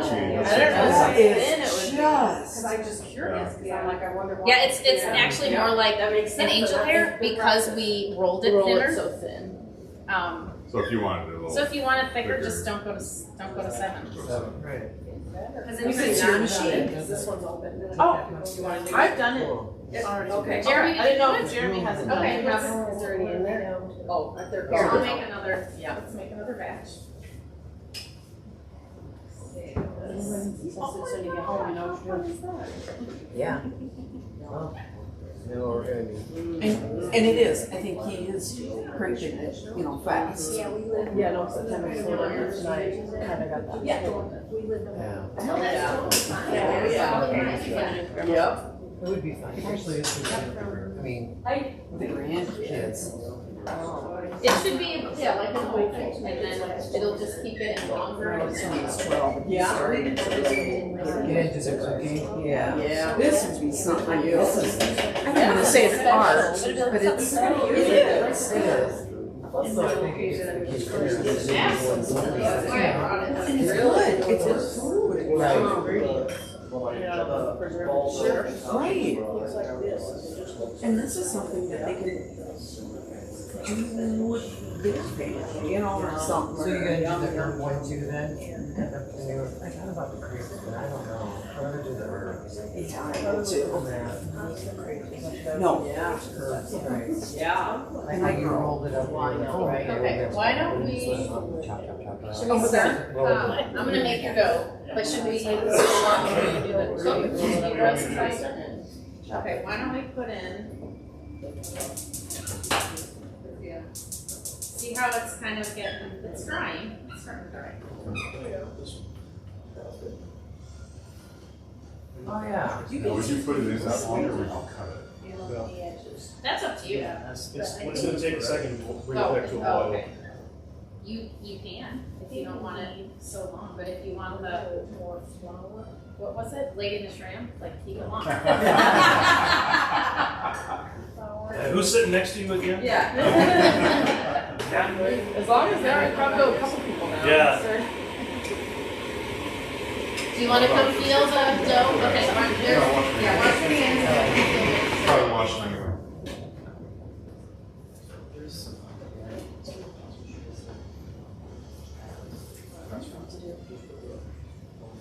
So, do you want to tell them about the mascuglio and the wild garlic? So that's, we're gonna do, Well, I'm just gonna talk about the wild garlic. okay, to make an easy dinner out of the pasta, we're gonna do olive oil and one of their dry herb mixes that we're gonna hydrate, and then the pecorino romano. So it'll be delicious. So this is one of our, we have 3 dry herb blends. We have a bruschetta, a mascuglio, which is kind of Italian word for hodgepodge. It's just a whole bunch of herbs. And then one of my favorites is wild garlic. And this has got, obviously, a lot of garlic. But tomato, these are all dry. Tomato, garlic, basil, oregano, sweet bell pepper, salt, all dehydrated. And 2 tablespoons is all that's needed in a pot of pasta. What's that? Yeah, you get a lot of uses out of this. But there's a recipe on the back to make a dip. You can use it in meatballs. You can use it on pizza. There's just all kinds of uses for it. And that's for all 3 of the dry herb blends. They're just fantastic. And if you can add the pasta along with some beet meg for kind of a carbonara. Just a lot of great things. So we're going to use it on this one.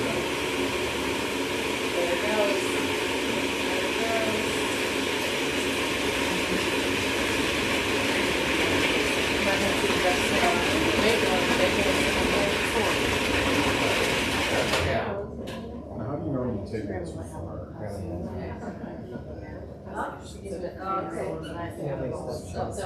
it's a little, but nothing's. So sorry, what was your question? So how would you know if you've taken the dough too far? What do you mean? Putting too much flour. It'll fall apart. Oh, It won't. it won't fall apart. Yeah. So then what do you It have? might More kind egg? of do this, but there'll be a lot of stuff there. And you'll What's that? And olive oil, you'll know. use smaller quantities than Okay, so let's get, Could you save it?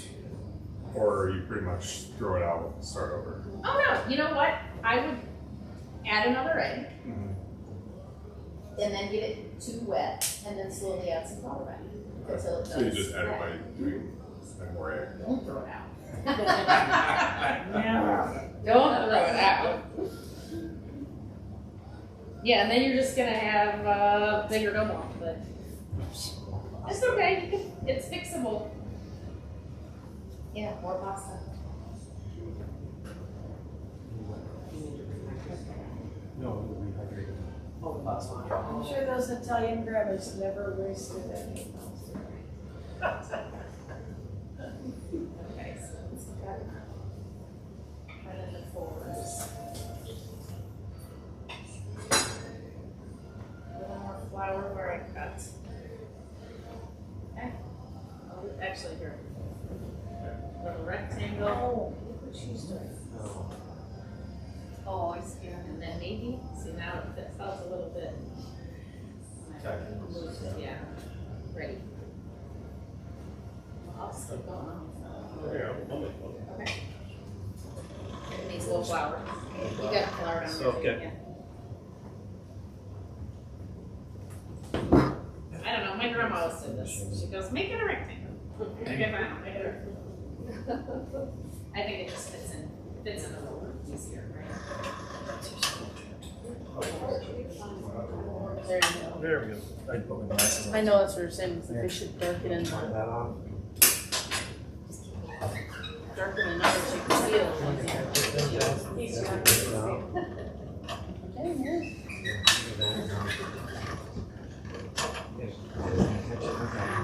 But I can catch two.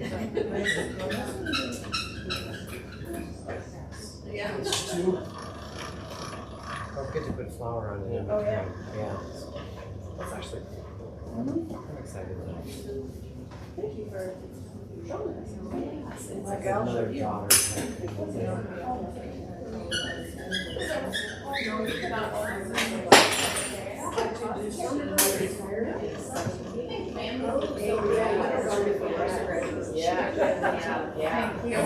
I know, it's great. Or sign it up to you. Oh my gosh. She wants to take it too.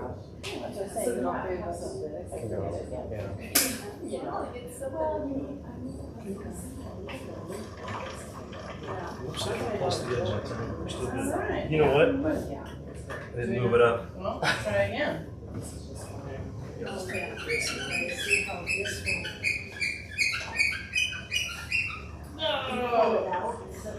Try 6. Five. Yeah, that's okay. Get the It'll cut. old pasta out of the way.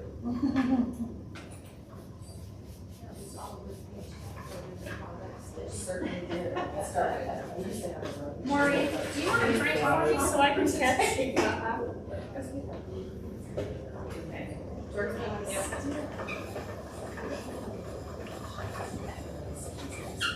Six.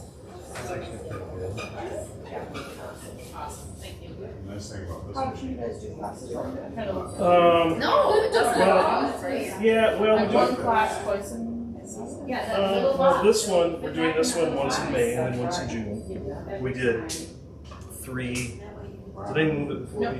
Yep, you did. I did, so we're on 6 today. You guys hungry? Yeah, hungry. Yeah. Sure. Okay. Oh yeah, that's really good. Really good. Okay, so I'm going in. So when I add this, I know this seems silly, but I add this one at a time. Because as soon as it hits the water, It'll be fine, but if you just drop it in, you might get a clump, and I don't want any clumps. So do you put salt in your water? Oh, we didn't. Will, did you salt the water? I did not. No. No, My bad. Okay, move. That's my bad. Okay. Yep. Let's you do salt it. the Let's water do it in this possibly? pot though. The thinner meal, Kelly, right there, the black thing to your left of the stove. Oh, right. Yep. Make sure the salt is enough. Wow, that's actually really good. So I'm using like, you want a heaping Yeah. tablespoon. You want it salty like the ocean? Which I don't know how much this is doing, but yeah. And then I'll do that when that comes out. You know, actually, we have a product called Pasta Rocks, Oh, it's the. and it's a. Well, let's save that for the next class. But they're little mineral rocks, and you put them into a pot of boiling water, and you let them sit in there for exactly 2 minutes, and pull them out, and your water's perfectly salted. And it's a mineral. So after you pull it out of the water, you let it cool down, put it back in the jar, and put it back in your pantry. It just slowly dissolves the mineral. So every time you use your pasta rock, it gets a little bit smaller. Well, that's cool. Okay, so we move fettuccine. Okay. Okay, so the Okay, I'm gonna start it. unique thing about the fresh pasta is that it usually floats right Going the away. right way? So if you have like a store-bought pasta, a lot of times it'll sink and then it'll rise when it is close to ready or close to al dente. The fresh pasta usually floats right away, but you need the 2-3 minutes. But just Thank you for your help. there's a little difference there on Oh, yeah, look at them. it being fresh versus. So yeah, we're passing around the pasta rocks, Himalayan salt rocks, like you was talking about. So these Wow. No, I was just. Do you have, is that the only salt, like, do you have just like? kosher salt in a What do you want? That's salt. okay, that's Salt. okay. That's okay, I'll just do that. No, it's fine, I just don't know how much I'm putting in, but it's probably fine. Salt, some of that, like, Okay. I got the Himalayan pink salt. Okay, so, Here's salt, Kelly. I still need it. You want me to do it? Yeah, you can probably get over the top. So what we're trying to do is not pour the whole pot of water into a strainer, because then we lose all of our hot water, so. So you just want to Like let if this you out? have one of, yeah, just take it out and strain it, and then we're gonna put it in this pot with a little bit of, Slippery little buggers. so if you have, some tongs, yeah, that would be easier, or like, yeah, like a slotted spoon, a large one, that would be, just a way to get it out and not lose all your water.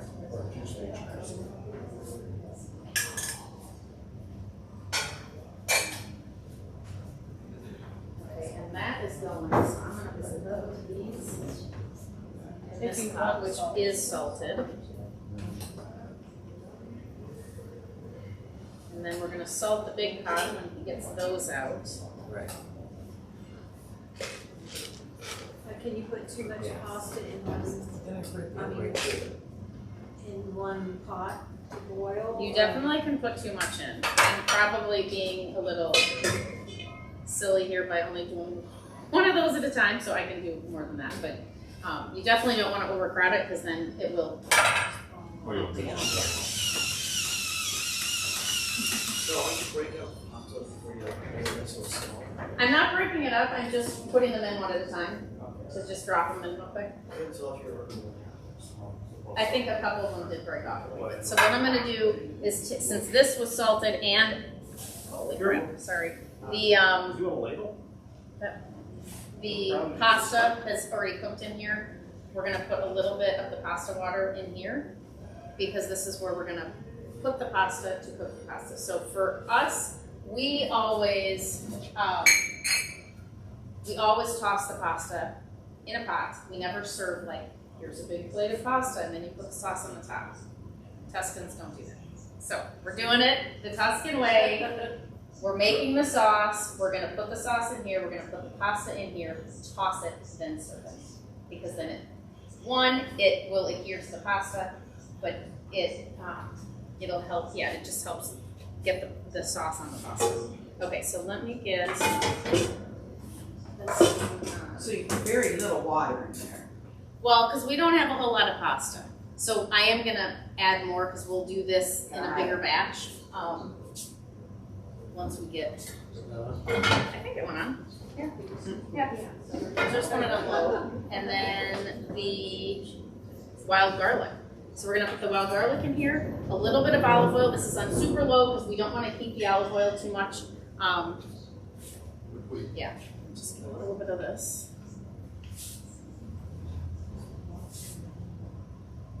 And then we'll add a little bit of this at the end after the heat is off. So we'll put some of that in there. A couple tablespoons. Or is this one of those things you don't measure? Yes. Okay. So we're going to mix this to get it. Just to get it incorporated. So that's all we're doing. This is, we love garlic completely full of season. So we just want to hydrate it. And then this is done. And then I'm going to put this right in there. And then if you, do you want to do Fish on one? fish the other one out? And then I'll get this one in this pot. And we'll get a little more pasta going. See, they're actually kind of breaking a little bit because they're getting dried.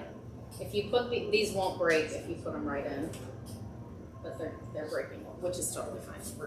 We're all gonna just eat it, right? Great. Oh, these look beautiful. I think those are mine. Right. Of course they are. Yes.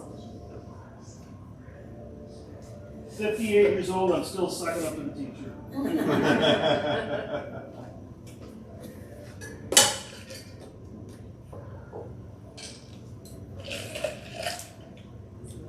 Just adding a little more olive oil and then,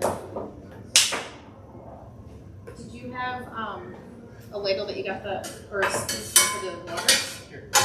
Perfect. I'm going to just take a little more, just a little more of that.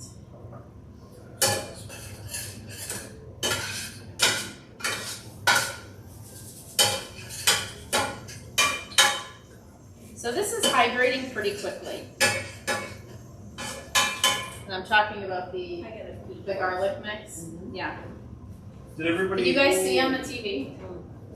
Did everybody get it? Look at that. Yeah, you can see. Did everybody get a chance to sniff this? How it doesn't look dried anymore, then you're done. Because all we're doing is hydrating. And then, could you get the pecorino romano? Yes. I think that's still in the fridge. And Do you? Grated or not grated? grated. Yeah. Well, actually both, because you wanted to show the grater, right? Yeah.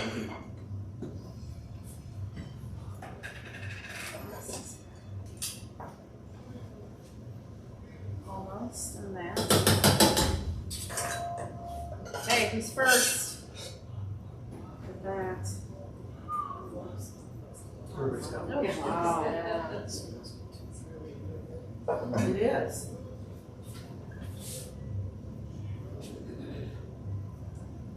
Okay, so we've got some grated pecorino romano, so I'm going to put a little of this on the top.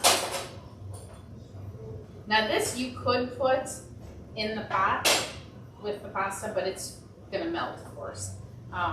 But to make the best mac and cheese on the planet, olive oil, butter, and pecorino romano.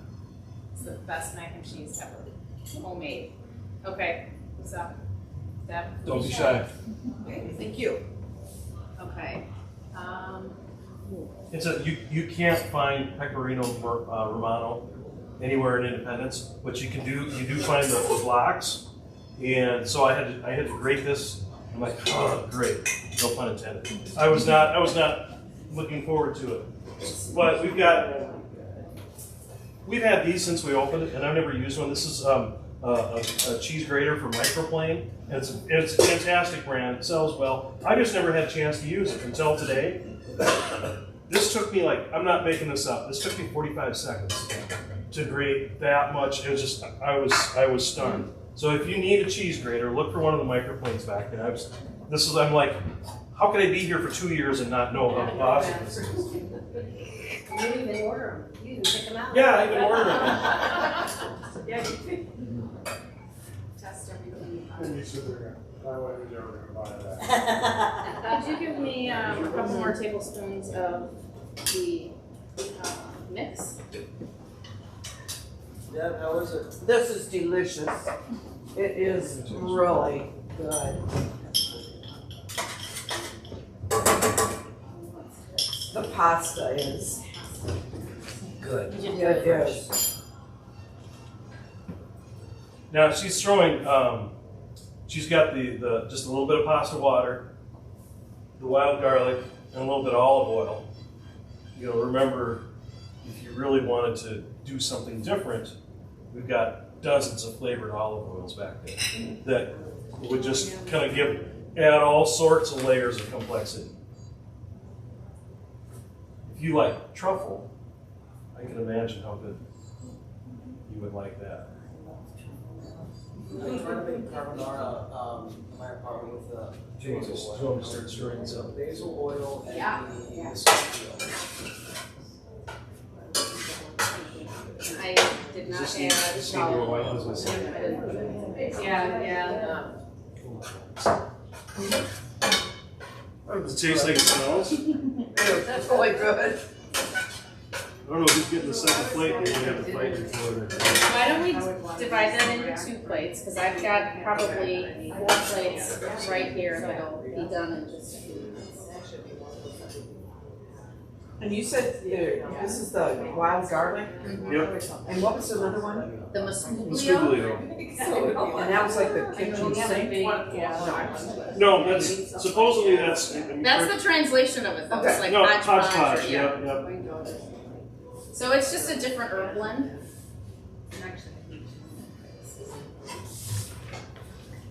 Okay, so the spaghetti, I don't know if you were watching me put this in, takes a lot less time. Hardly even 2 minutes, because this is really like. Just go right down the line. Has the cheese on it? Oh, yeah. What was I thinking? No, you're fine.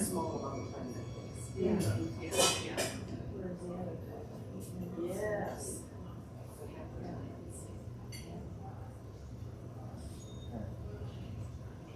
The pasta just really makes a difference.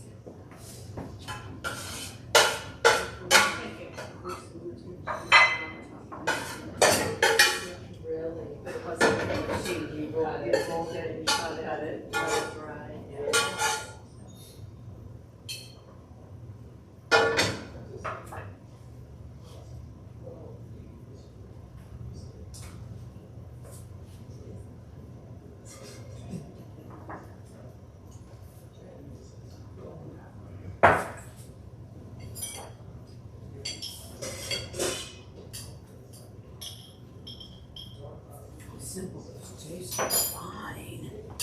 The anticipation. I know.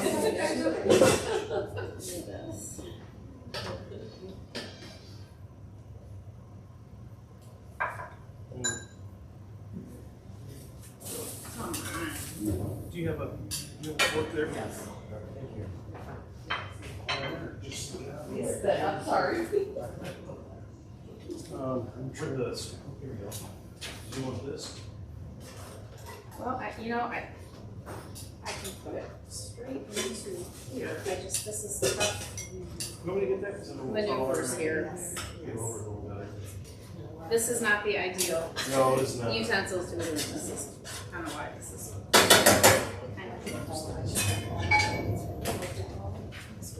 I'm gonna use this to stir it. Okay. And then you don't have to use that. Get the, I didn't put any water in there. oh, I did a little bit. Stuff. Yeah, I think more. Because I don't look.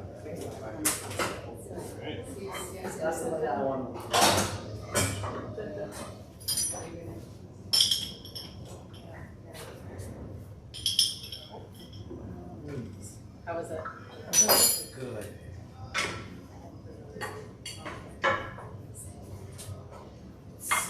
Here, but it just really. Thanks for helping me, Nate. I live for it.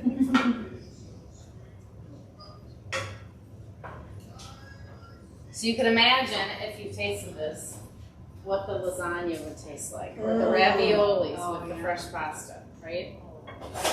You just can't compare. My husband loves lasagna. I feel like he's gonna ask for it. It doesn't take long. He likes lasagna. No, but that's actually pretty good. I know.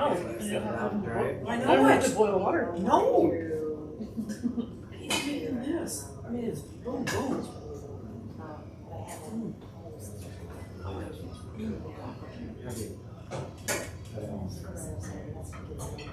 So if you have one of those grabby things that it kind of looks like a spoon, but it has a claw and it has holes, like that would be a little easier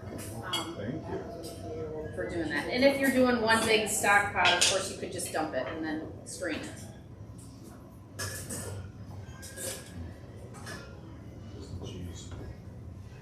We're just trying to do it in the best way possible to get you guys all fed as quickly as possible, right?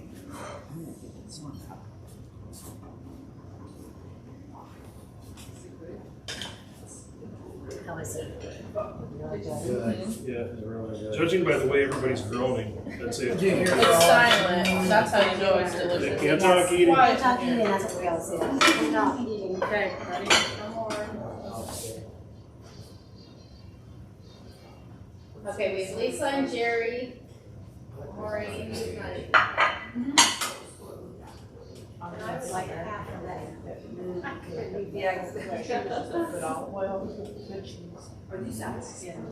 Yeah, that would suit me just fine. This one right here? Yes. Okay.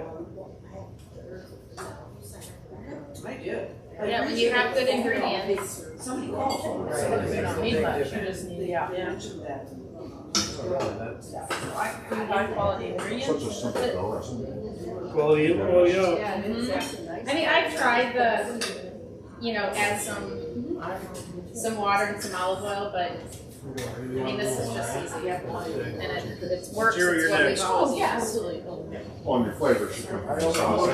What's that? I only look that big. Just Human size.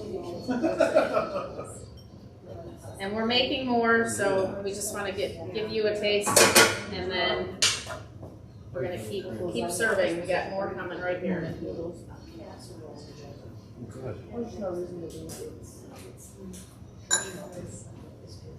Here goes Jerry.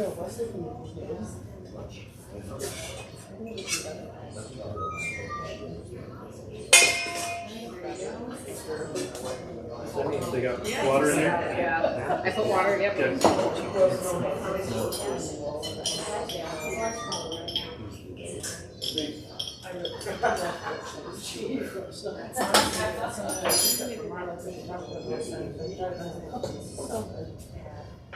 Does everyone have a bite? Everyone has a bite. Okay, so. Okay, I'm gonna give you this too. Come on.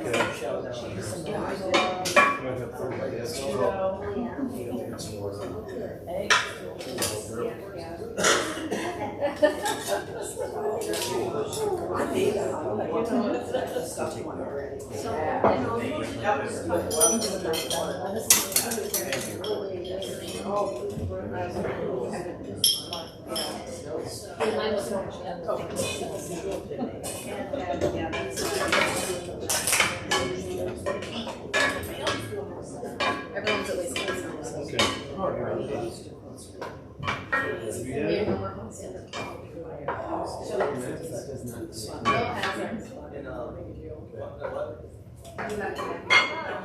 Making sure I'm like, No, there's more. There's plenty. Well, in that case. or you can mix it up.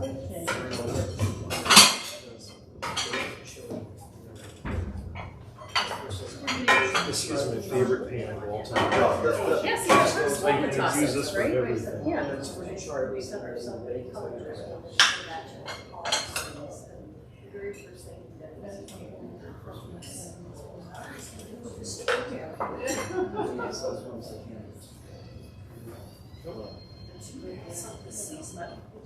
Trying to spread it out.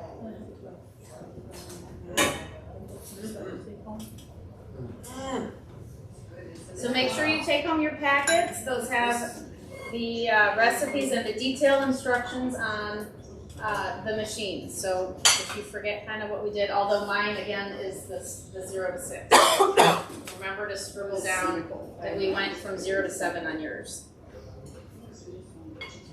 And like you said, dependent on egg that you Right. got flour, you could change it a little bit. Like the number. I mean, I would always start with 1 cup of flour, 2 eggs, Yes. but then you might need to. Well, I meant when you're going through there, depending because you go Oh. thinner, depending. Right, on- yeah. Okay. Yeah.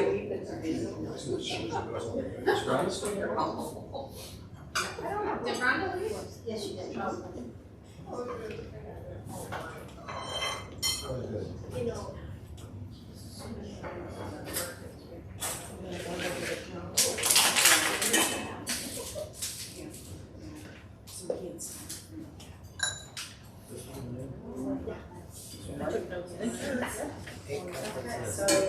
Who wants more? Jerry, you got kind of skimped on, didn't you? Do you want a little more?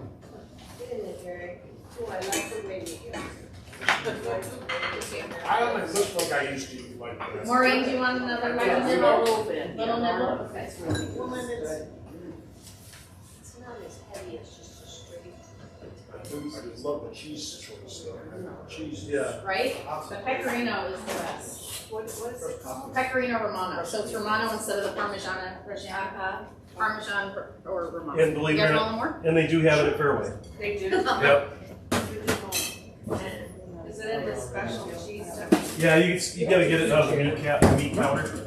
I moved mine aside, so I kept slipping So this the board is in mine, so I could, I'll just. Do you want a little more?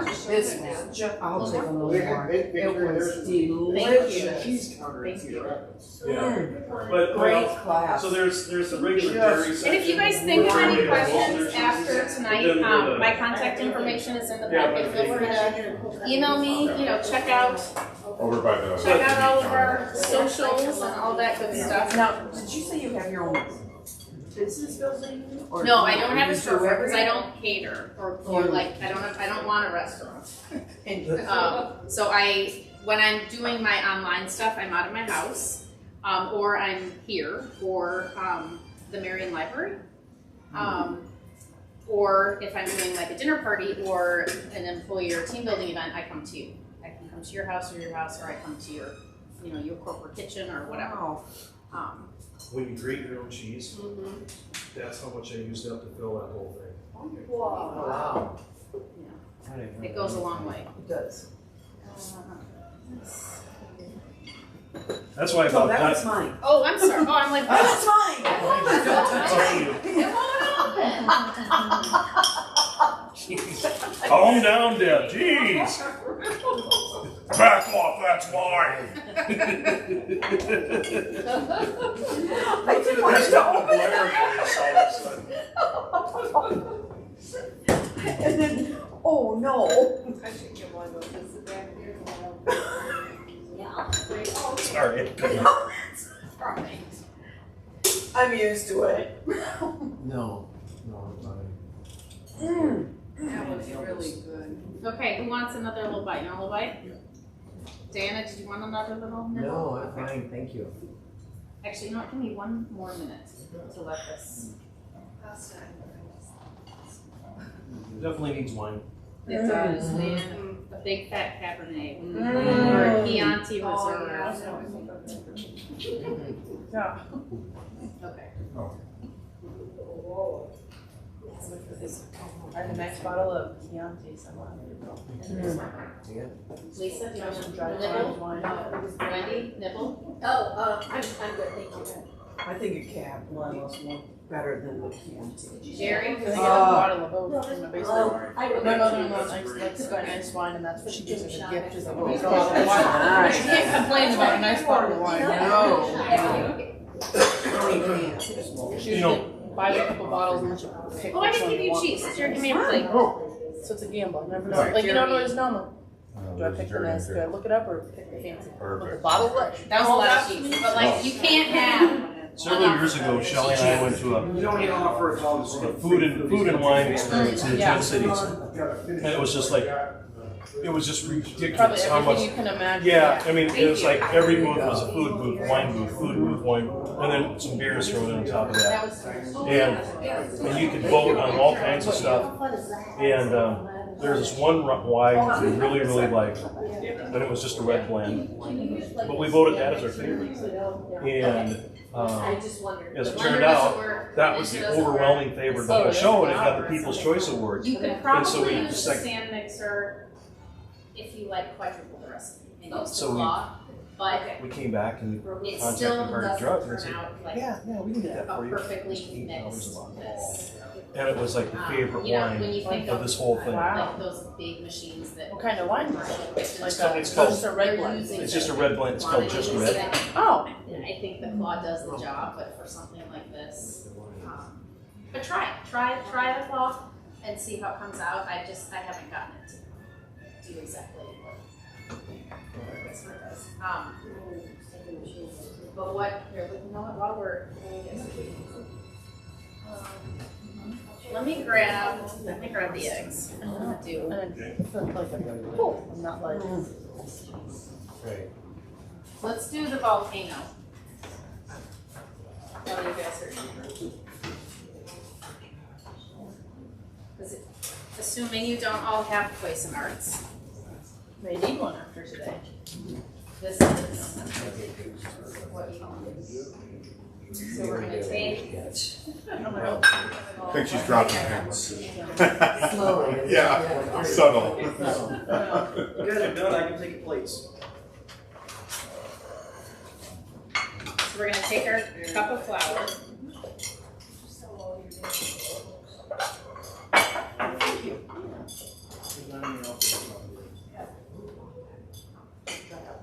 This, and we're gonna shape it into a circle and then make a hole in the middle.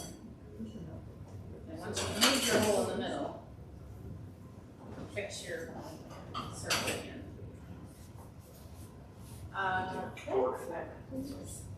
And then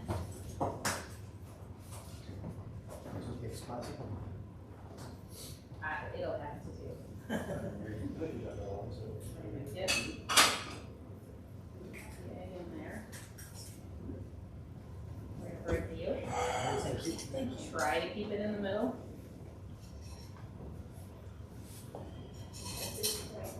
And then I'm gonna push a little bit of the flour in at a time. And once I get this to not be so liquidy, so I don't escape here. My hole's getting bigger. And I'm gonna add my other egg.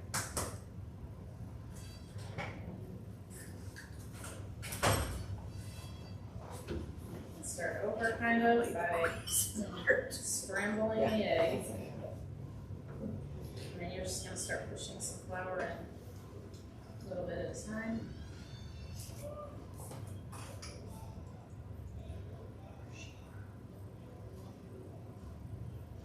So I'm acting like the claw, right? Trying to act like the claw.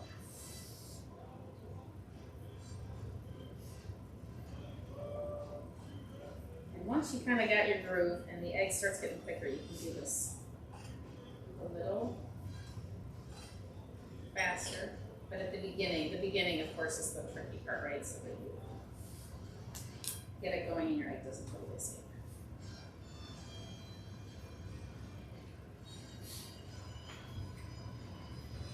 So those 90% of the time they use the Cuisinart, but just once in a while you'll want to whip out the board. Yeah, because it's fun to do this too, right? Yep, just going retro, man. Yeah. And my grandma has her. Do you have a rolling pin? That's okay. No, that's fair. Her rolling pin is like this long, and it has no handles, and she just like I can't even do it. She's no longer here, but it's an art. how the grandmas do that. Okay, so I'm gonna ditch the fork and start doing with my fingers. I'm just kind of folding it to get it. You can, feel it start thicking up, and if any of you guys did come over and touch the dough, you'll definitely relate to how sticky this is right now. How you know it's not quite right. So then just folding it, getting the rest of the flour.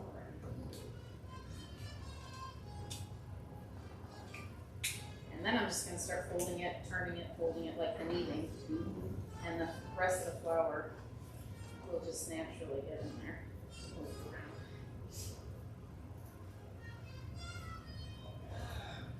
See, it's starting to look like the Cuisinart did. So you can totally do it this way. And you gotta clean your counter. Instead of sticking the Cuisinart in the dishwasher. But if you had a big enough cutting board, you could do that on a cutting board. Oh yeah, totally. Yeah. You just need a flat surface that's non-stick. And a granite countertop or what? This isn't granite. What is this? Is this quartz? Quartz. Yeah. Is perfect. So you just want to get something that doesn't have grooves. Like if you have laminate, you might have grooves. That'll be a disaster because it's gonna go right in your grooves. Okay, so then I'm gonna feel this. Kind of open it up and feel it, and it is still a little sticky. So I would add more flour to this because it feels a little sticky to me, and kind of do the same exercise of knead it again. Could you give me? I don't want to. Just a little bit more. Okay, again, define a little bit. A pinch. An eighth of a cup. Just dump it. Eighth of a cup. That's probably good. Thank you, Nate. You're welcome. I like that you would ask permission, but marry a while. Yeah, wow, it's like, Ask permission and give me an accurate number. yeah, give me, Yep. I'm gonna screw something up eventually, but I just want to have a straight line.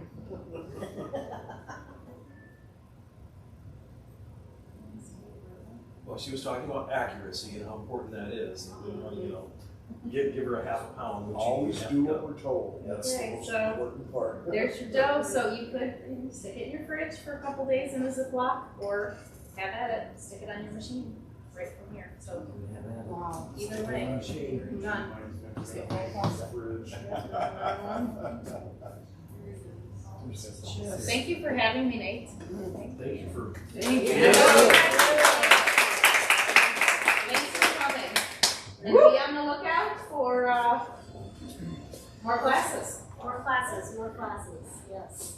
Did you already talk about the classes? Because I know I was late to get here. A little bit, but go ahead. Yeah, because I don't know if I've ever. So we've got a number of classes coming up. Some with Kelly, some with Marjorie, and then some with a couple of our employees. One who was here for a little while.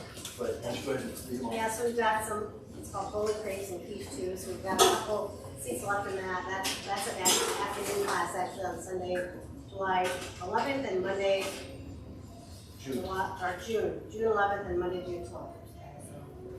And then Kelly's doing another introduction to pasta class, and then also in July, Kelly's doing another pesto. We call it pesto with pizzazz. Awesome. But it's a classic basil pesto with fresh lemon appetizer and fall maple pesto with butternut squash. Yeah. So that will be one of the classes that she'll be doing.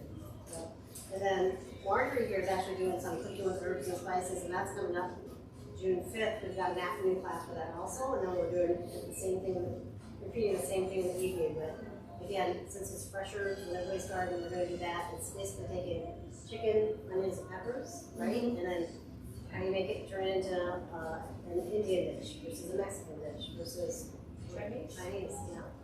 So that'll be a